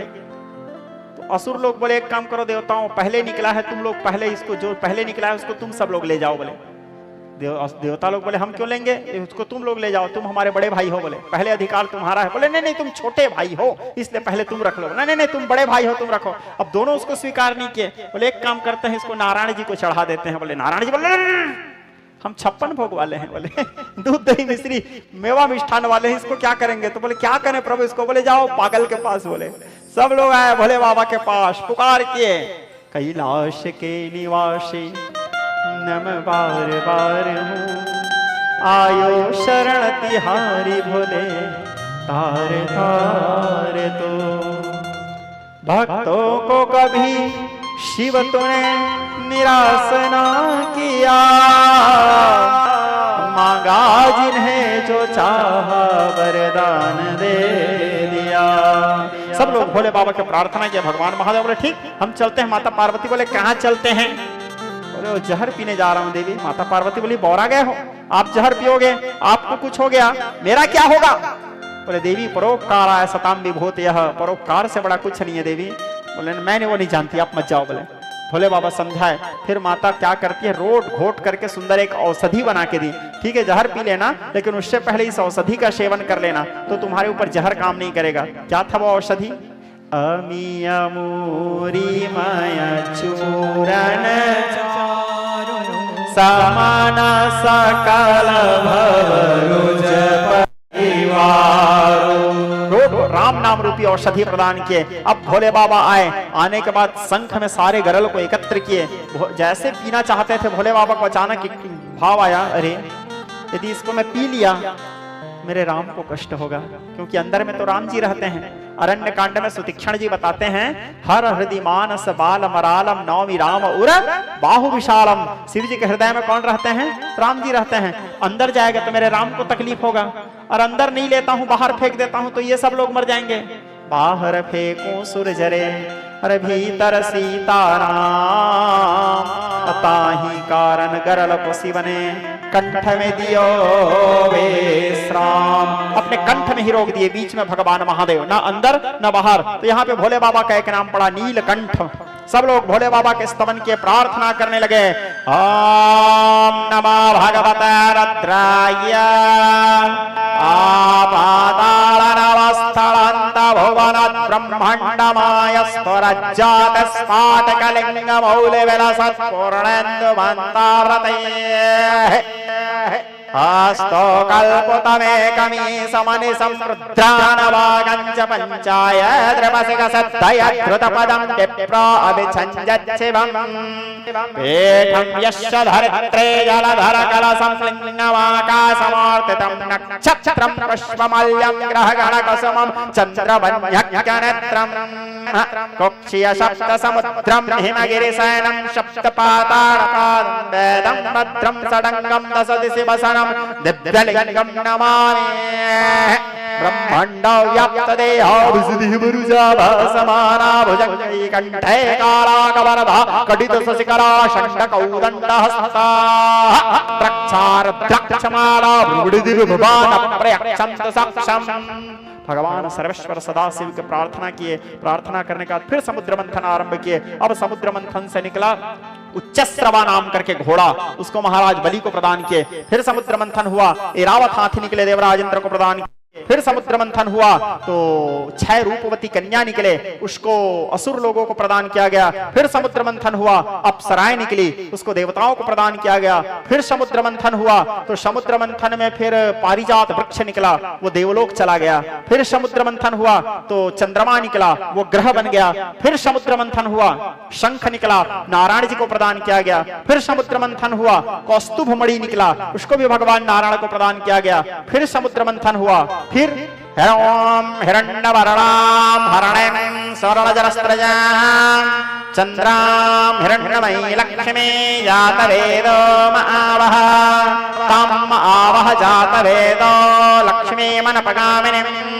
भगवती महालक्ष्मी आविर्भाव होती है, महालक्ष्मी प्रकट हुए, देवता लोग बड़े प्रसन्न हुए। लक्ष्मी जी जा करके नारायण जी के गले में वरमाला डाली। सारे देवता लोग लक्ष्मी नारायण के प्रार्थना करते हुए फिर कहे, हे पद्मनाभ सुपद्मलोचन स्वयं पद्मायुक्त हो, निसयुगल छवि का भव्य दर्शन जो करे भव मुक्त हो।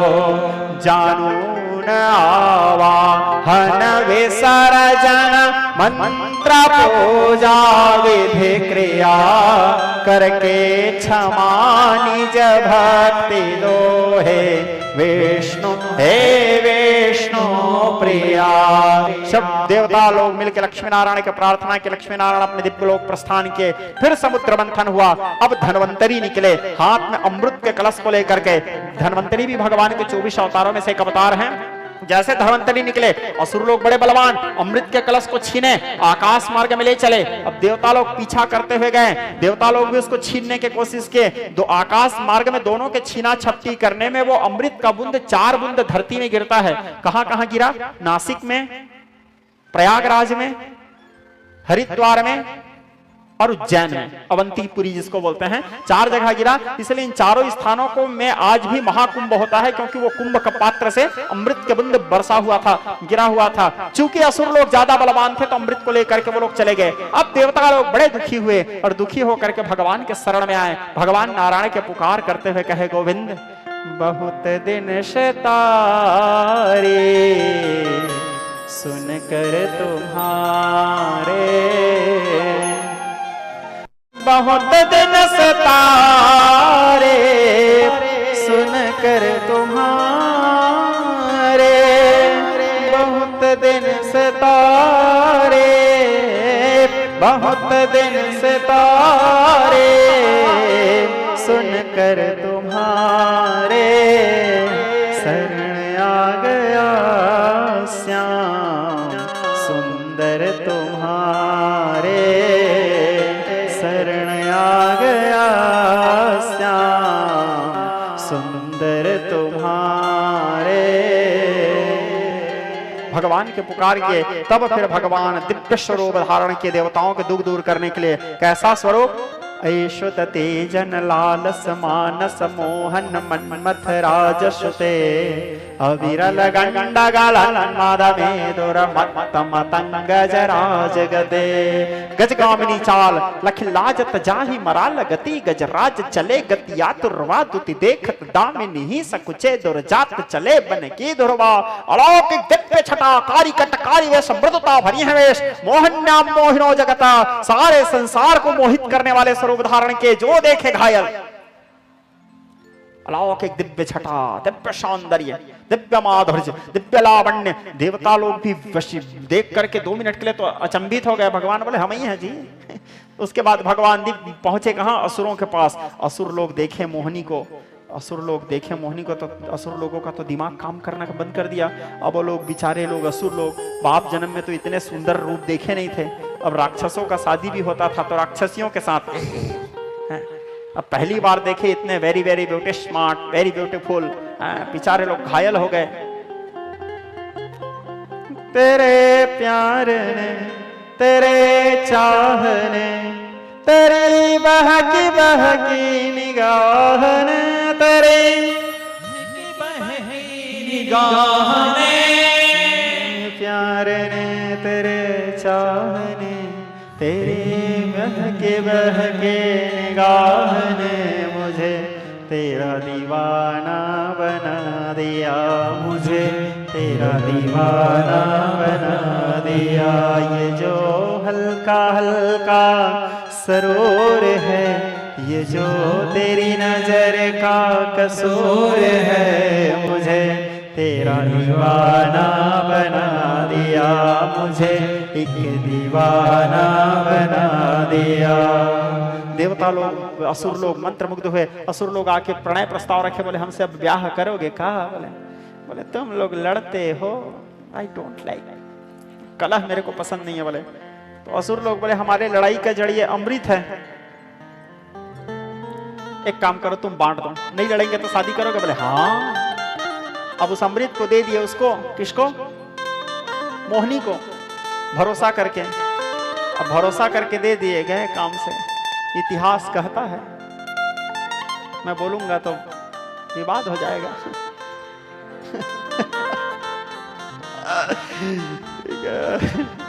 रामचरितमानस कहता है कवने अवसर का भयं गयौ नारी विश्वास है। किस समय क्या कर दे कोई ठिकाना नहीं। आचार्य विष्णुगुप्त कौटिल्य चाणक्य लिखते हैं त्रिया चरित्रम पुरुषस्य भाग्यम देवो न जानाति कुतो मनुष्य। नारी के चरित्र पुरुषों के भाग्य को तो देवता नहीं समझ सकते। कवने अवसर का भयं गयौ नारी विश्वास। अब भरोसा करके दिए, देने के बाद एक तरफ देवताओं को बिठाए, एक तरफ असुरों को बिठाए। देवताओं को अमृत पिलाने लगे, असुरों को एक तो नैन बाण से सबको घायल किए ही थे। आंखों से वो न पीने का शौक था न पिलाने का शौक था, हमें तो बस नजरें मिलाने का शौक था। पर क्या करें, हम नजरें उन्हीं से मिला बैठे जिनको नजरों से पिलाने का शौक था। घायल सारे देवता लोग, एक तो उनके अदा में फिदा, उसके बाद और मदिरा पिला दिए।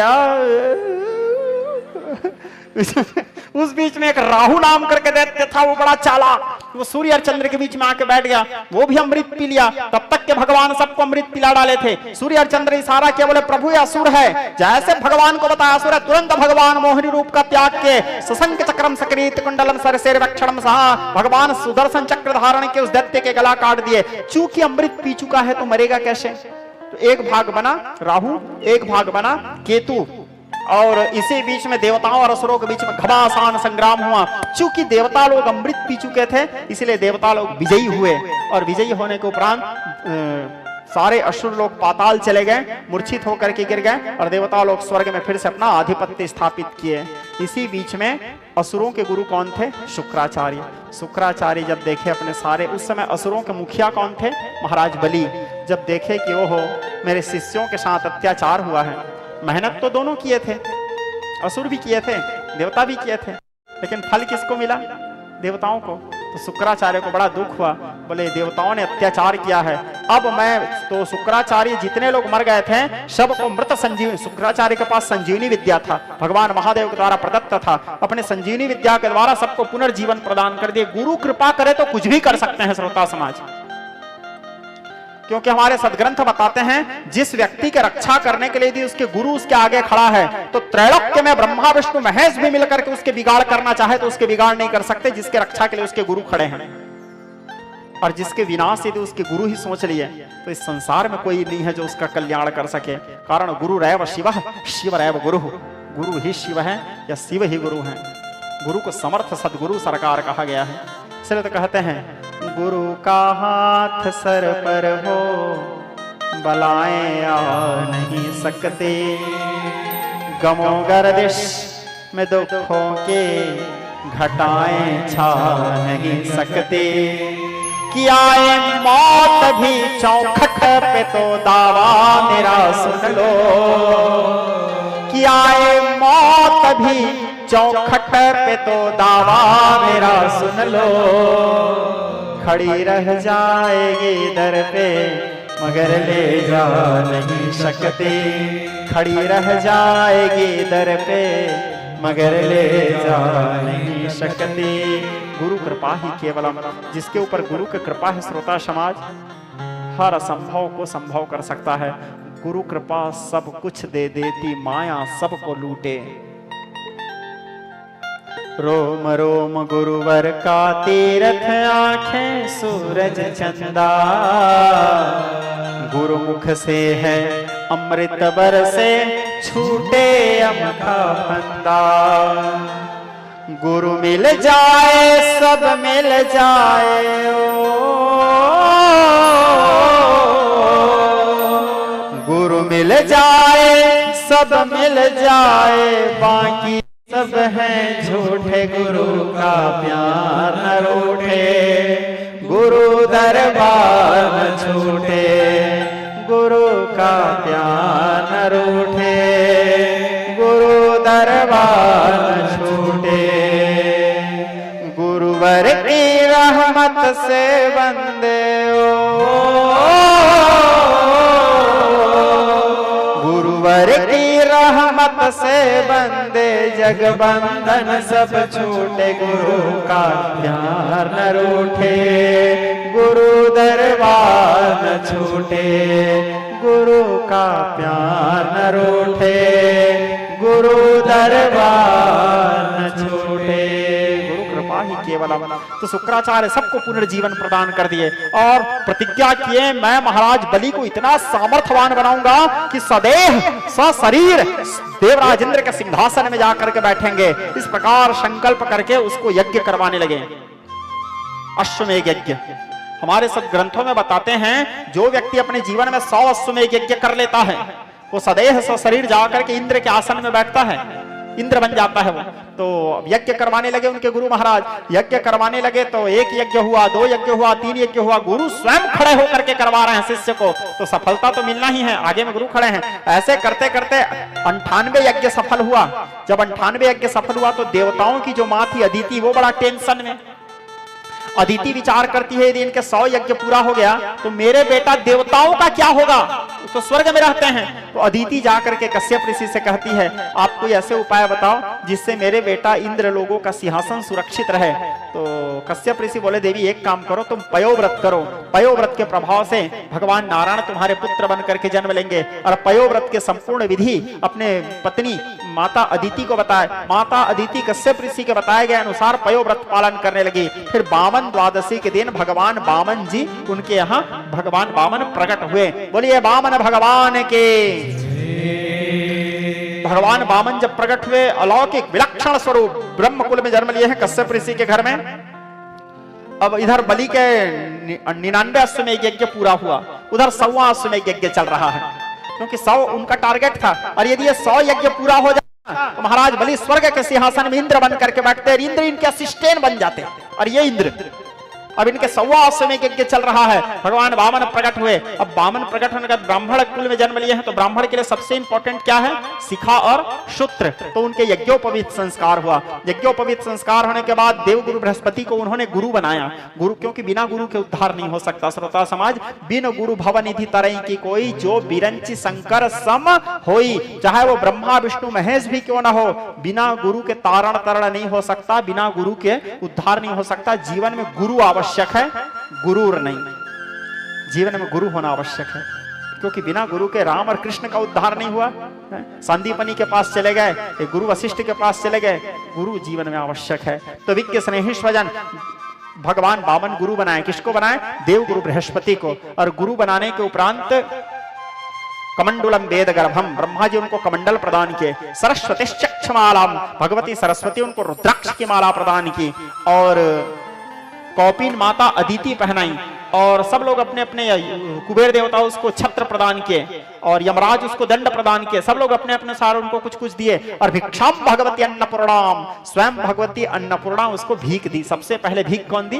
अन्नपूर्णा। अन्नपूर्णा सदा पूर्ण शंकर प्राणवल्लभै ज्ञान वैराग्य सिद्धार्थम भिक्षाम देहि च पार्वती। अब भिक्षा देने के बाद अब गुरु जी को दक्षिणा देना है, क्योंकि जब हम लोगों का यज्ञोपवीत संस्कार होता है द्विजों का, है तो वो सूपा लेके मांगने जाते हैं। तुम लोग गए थे नहीं? भगवती माताम भिक्षाम देहि, दंड कमंडल धर के। तो भगवान वामन को गुरु जी को पूछे, गुरु जी आपको क्या चाहिए? वो गुरु जी बोले, बेटा पादश्च भवदान त्रिपादश्चमृतम देवे, 3 पग भूमि चाहिए बेटा, जाओ महाराज बलि से लेकर के आओ। अब भगवान बलि के द्वार पहुंचे। बलि को छलन चले नंद लाला जी, बलि को छलन चले नंद लाला। एक हाथ में दंड कमंडल, एक हाथ मृग छाला, बलि को छलन चले नंद लाला जी, बलि को छलन चले। जब भगवान चलने लगे पूरे विश्व ब्रह्मांड कांप उठा। क्यों? क्योंकि सारे संसार के दाता आज भिखारी बन गए हैं अपने गुरु के लिए। डोल उठे है सारी धरती देख रे, डोला गगन है सारा। डोल उठी है सारी धरती देख रे, डोला गगन है सारा। भीख मांगने आया तेरे घर, जगत का पालन हारा रे, जगत का पालन हारा। तो छोड़ सकल अभिमान अमर कर ले रे, तो अपना दान भगत भर दे झोली। हाँ भगत भर दे रे झोली। द्वार में पहुंचे बलि के द्वार में पहुंच के आवाज दिए, भवते माता भिक्षा देहि, भवती माता भिक्षाम देहि। आवाज देने लगे। उधर बलि के अश्वमेध यज्ञ चल रहा था, वहां कई ब्राह्मण बैठे थे और ब्राह्मण लोग सुंदर यज्ञ चल रहा था। ब्राह्मण लोग वेद ध्वनि के पाठ कर रहे थे। भगवान वामन एक नजर सारे ब्राह्मणों को देखे। एक साथ यदि कईयों हजारों ब्राह्मण मिलकर वेद मंत्र पढ़ रहे हो, क्या गुंजन होता रहा होगा वहां पे। हैं भगवान वामन एक नजर देखे सबको। देखने के बाद बोले, अब हम सुनाते हैं। बोले अब भगवान वेद मंत्र पढ़ना आरंभ किए। जिसके श्वास से ही वेद प्रकट हुए हैं, यदि वही वेद पढ़े तो क्या उच्चारण रहेगा। जब भगवान वामन वेद मंत्र पढ़ना आरंभ किया, वहां जितने ब्राह्मण थे सबके बोलती बंद। सब लोग मुंह खोल के देखने लगे, ये कौन है। ऐसे वेद मंत्र पढ़े भगवान, सारे ब्राह्मण अवाक रह गए। ओम नमो भगवते रुद्राय अदात्मानगम शिवात्मानगम श्रेरत्र रूपम ध्यायेत शुद्धस्फटिक संकातं त्रिनेत्रं पंचवक्त्रकं गंगाधरं रसभजं सर्वाभरणभूषितं नीलग्रीवं ससङ्गं नागयज्ञापवेत् व्याघ्रचर्मोदरैयं च धरेणय भयप्रदम् कमंडल वक्षशत्राणां द्यारणं शूलपाणिनं ज्वलन्तं पिङ्गलजटासिकामध्योततादनं वृषश्चन्द्रसमारोढं नमादेहार्तजारवम् ममृतेनामृतं शान्तं दिव्यभोगसमन्वितं दिग्देवतासमायुक्तं सुरासुरनमस्कृतं नित्यं च शाश्वतं सत्यं ध्रुवमक्षरमव्ययं सर्वव्यापनमेषाणं रुद्रं मे विश्वरोपरम् एवं जगत्तादियक्षं व्यक्ततो यजनमानवेत। बलि देखे दूर से, बोले अरे बाप रे, मैंने जीवन में एक से एक ब्राह्मण देखा है, बड़े बड़े महाराजों को देखा है, लेकिन ऐसे महाराज आज तक अपने जीवन में नहीं देखा। क्या तेज है इसके मुखमंडल में, क्या चेहरा है, आह क्या मंत्र पड़ता है। बलि विचार किए, ऐसे ब्राह्मण मैंने आज तक नहीं देखा। ऐसे ब्राह्मण होते भी तो नहीं है, ये तो स्वयं ब्रह्म हैं जो ब्राह्मण बन करके आए हैं, स्वयं भगवान है, ब्रह्म है जो ब्राह्मण के रूप में आए हैं। बलि सामने आए, आकर के कहने लगे कौन हो बताओ, ब्रह्मचारी रहते हो कहाँ, कौन हो, कहाँ रहते हो। दोनों के बीच में संवाद आरंभ हुआ। सर्वत्र विश्व बना हमारा ही धाम है। बोले हम तो सारे संसार में रहते हैं। बोले जाति क्या, बोले जाति क्या, जाति पाति जाति बिना, देखोगे तो हम हर जात वाले हैं और देखोगे तो हमारा कोई जात नहीं है। बोले भैरव क्या कामना है बलि से बामन को। तो बामन जी कहे केवल त्रिपाद खंड भूमि से ही काम है, 3 पग भूमि चाहिए।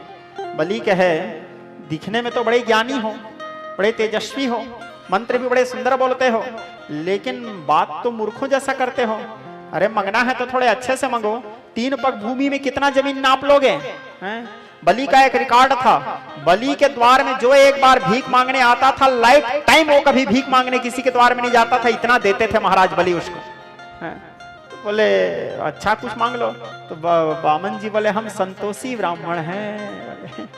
ब्राह्मण का धन क्या है? संतोष। असंतुष्टा द्विजानष्टा, हम संतोषी ब्राह्मण हैं। हमारे गुरुजी हमको 3 पग बोले हैं तो हमको 3 पग ही चाहिए, हम ज्यादा लेके क्या करेंगे। देना है तो दो राजन, नहीं तो हम दूसरे द्वार जाते हैं। बलि के द्वार से कभी कोई खाली हाथ भी नहीं गया है। तो बलि बोले रुको रुको रुको रुको। बोले ठीक है भाई चलो नाप लो। बोले ऐसे कैसे नाप लो राजन, पहले संकल्प तो कर लो। कहीं संकल्प कर लिया उसके बाद तुम बोलो, कहीं हम नाप लिए उसके बाद तुम बोलोगे मैं नहीं दूंगा तो मैं क्या कर लूंगा, पहले संकल्प कर लो। अब बलि के हाथ में पुष्प अक्षत दिए, भगवान संकल्प करना आरंभ किए। ओम विष्णु विष्णु गंगे त्रयमनस्य विष्णु गंगा गया प्रभाते पुष्पकारणे संकल्प काल भवन्। ओम विष्णु विष्णुवाद्य प्रारय श्रेष्ठ। जैसे संकल्प शुरू हुआ शुक्राचार्य दौड़ते दौड़ते आए और शुक्राचार्य आके कहने लगे पुत्र बलि रुको, इसको दान मत दो, मत दे दान छली को रे राजा बलि, मत दे दान हरि को, इसको दान मत दो राजा, बर्बाद हो जाओगे। याही ने वृंदा छला कीनो, याही ने धर के वेशपति गोरे राजा बलि, मत दे दान हरि को। इसको दान देना उचित नहीं है राजन, बर्बाद हो जाओगे। बलि ये साक्षात भगवान है। छत्तीसगढ़ी में एक बड़ा सुंदर लोकगीत है, सुनो। जी जी बलि राजा गौ के बहाना मति मानो, जी जी बलि राजा गौ के बहाना मति मानो, जी जी बलि राजा गौ के बहाना मति मानो, जी जी बलि राजा गौ के बहाना मति मानो। साच कहा विश्वास मान लो, हाँ साच कहा विश्वास मान लो, विश्वास मान लो, विश्वास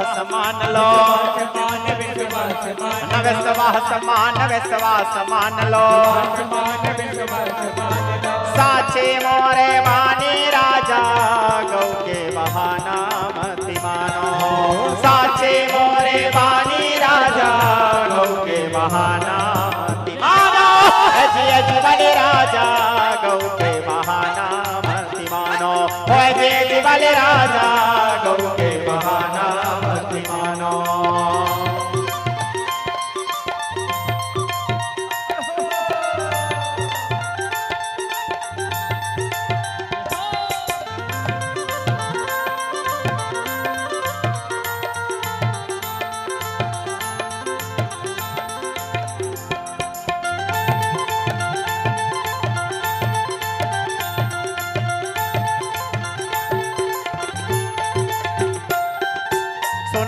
सुनो राजा मान लो हमारा बात, या परम पार लीला लगे है तुम्हारे साथ तीन लोक के स्वामी जी, तीन लोक के स्वामी जी।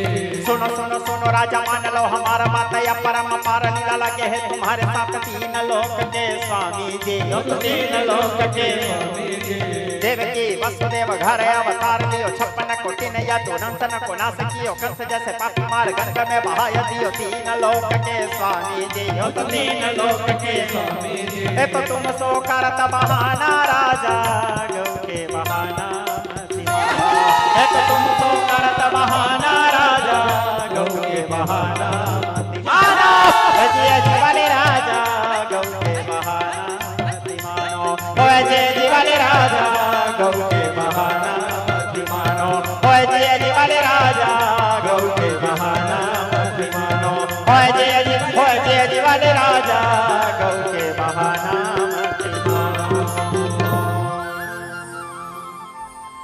विज्ञ स्नेही स्वजन, यहाँ पर शुक्राचार्य समझाए, बलि कहने लगे गुरुदेव अभी तक तो मैं नहीं जान रहा था कि ये भगवान है, इसलिए दान देने के लिए आतुर था, अब तो जान गए ये भगवान है, अब तो और मन बना के दान करूंगा।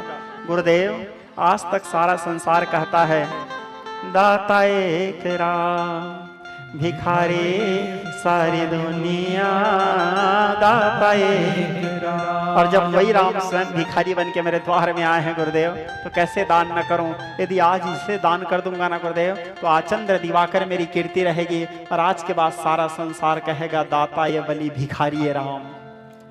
ऐसे भिखारी जब द्वार में आए तो बर्बाद होने के लिए क्या चिंता करना गुरुदेव। चलो पंडित जी संकल्प करो। पंडित जी संकल्प करने लगे। कमंडल के नलकी में शुक्राचार्य, उसके बाद गुरु आखिरी तक शिष्य को बचाने का प्रयास करता है, आखिरी तक समझाता है। अब शिष्य के तकदीर में ही सर्वनाश लिखा है तो गुरु क्या कर सकता है?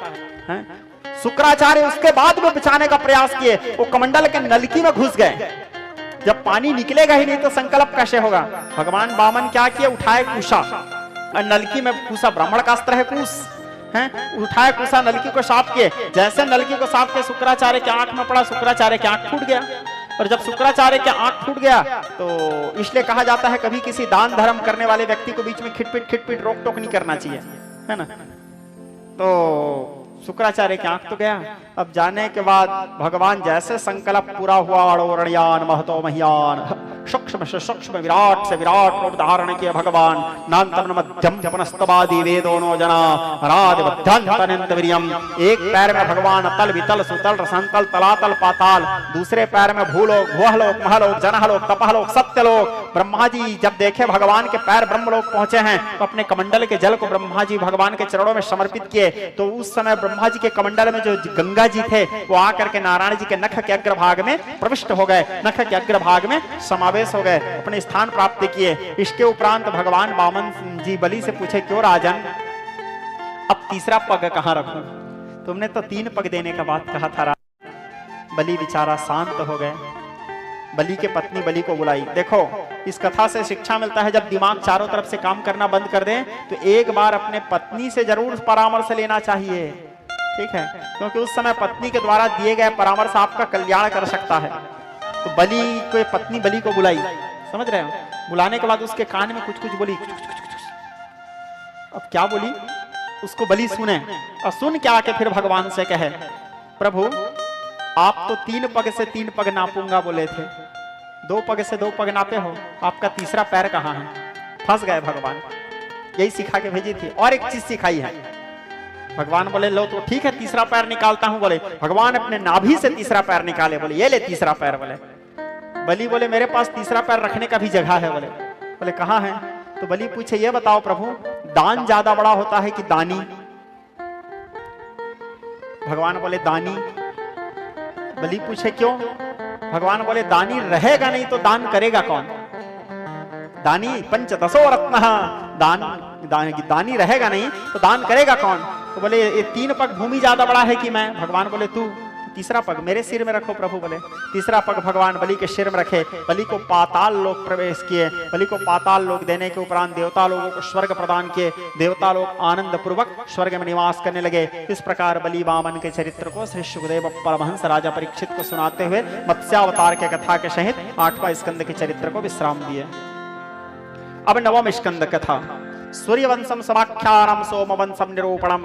सूर्यवंश के संपूर्ण गाथाओं को संक्षिप्त रूप से नवम स्कंद में वर्णन किए, जिसमें महाराज अम्बरीश की कथा, एकादशी महात्म्यम की कथा, महाराज हरिश्चंद्र की कथा, राम जी के जन्म से लेकर परम धाम गमन तक के संपूर्ण कथा को अत्यंत संक्षिप्त रूप से श्री सुखदेव परमहंस राजा परीक्षित को सुनाते हुए नवम स्कंद की कथा वर्णन किए। अब दसम स्कंद। दसम स्कंद में पहला दसम स्कंद पूर्वार्ध प्रथम अध्याय पहला श्लोक। राजा परीक्षित प्रश्न करते हैं श्री सुखदेव परमहंस से, कथितो वंश विस्तारो भवता सोम सूर्यया राज्ञा च भवंसानं चरितम परमाद्भुतम। क्या प्रश्न करता है कि मेरे वास्ते संपूर्ण भगवान कृष्ण के चरित्र को आप वर्णन कीजिए। फिर प्रश्न करता है, रोहण्या तनयो प्रोक्तो राम संकर्षण विदु कुतो देहांतरम विना। कुछ लोग भगवान बलराम को रोहिणी के पुत्र बोलते हैं, कुछ लोग भगवान बलराम जी को देवकी के पुत्र बोलते हैं। दो माँ के एक संतान कैसे हो सकते हैं? जब तक मरेंगे नहीं तब तक दूसरे माँ के पेट में कैसे आएंगे? तो आप उसे बताइए। उसके बाद कहते हैं कि अवतरणम यदुवंशे भगवान भूत भावना। भगवान कृष्ण यदुवंश में अवतार लेके कौन कौन सी लीला किए। और आखिरी में राजा परीक्षित पूछे, उदार गोपाल चरितम कथ्यतम मुनि सत्तमः। मेरे वास्ते संपूर्ण भगवान कृष्ण के वंश विस्तार, संपूर्ण कृष्ण लीला वर्णन कीजिए। इस प्रकार प्रश्न किए। तब सुखदेव परमहंस राजा परीक्षित से कह, राजन साधु पृष्ठम महाराजम हरिश्चरित अद्भुतम। हे राजन, तुम साधु हो, धन्य हो, जो भगवान के चरित्र को बार बार सनय सनय सुनने के, जानने की इच्छा तुम्हारे अंदर प्रकट हो रहा है। हे राजन, द्वापर युग के अंतिम चरण की बात है। बोले द्वापर अंत, बोले द्वापर अंत, असुर अति बाढ़ है।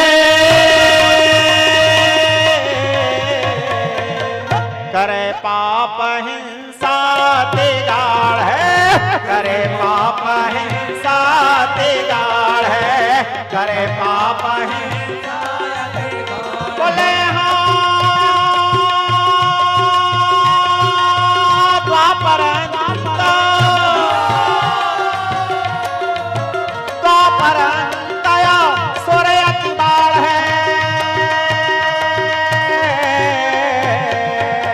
करे पाप हिंसा तिगाड़ है, करे पाप हिंसा तिगाड़ है, करे पाप हिंसा तिगाड़ है। हरि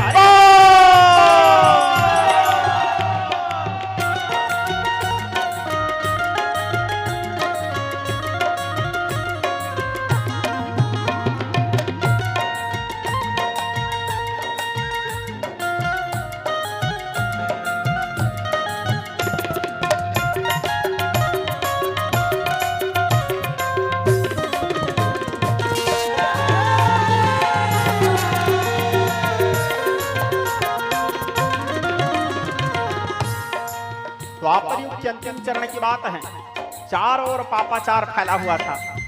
बाढ़े खल बहु चोर जुआरा, बाढ़े खल बहु चोर जुआरा।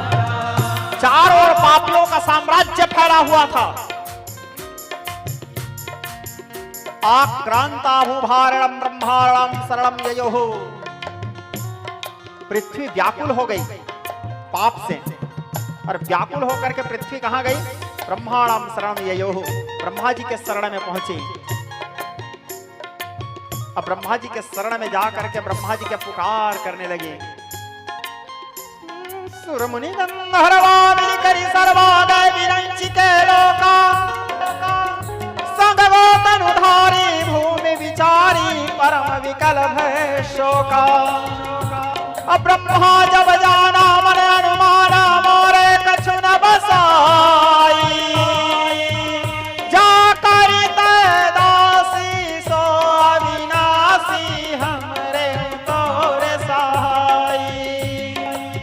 पृथ्वी, तुम जिसके दासी हो वो अविनाशी हमारी और तुम्हारे रक्षा करेंगे। इस प्रकार कह करके ब्रह्मा जी पृथ्वी सहित सारे देवताओं सहित सारे ऋषि मुनियों को लेकर के पहुंचे। कहां? क्षीर सागर। क्षीर सागर में कौन रहते हैं? गए क्षीर सागर तट पासा, गए क्षीर सागर तट पासा, गए क्षीर सागर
क्षीर सागर तट पासा जह नारायण करत निवासा।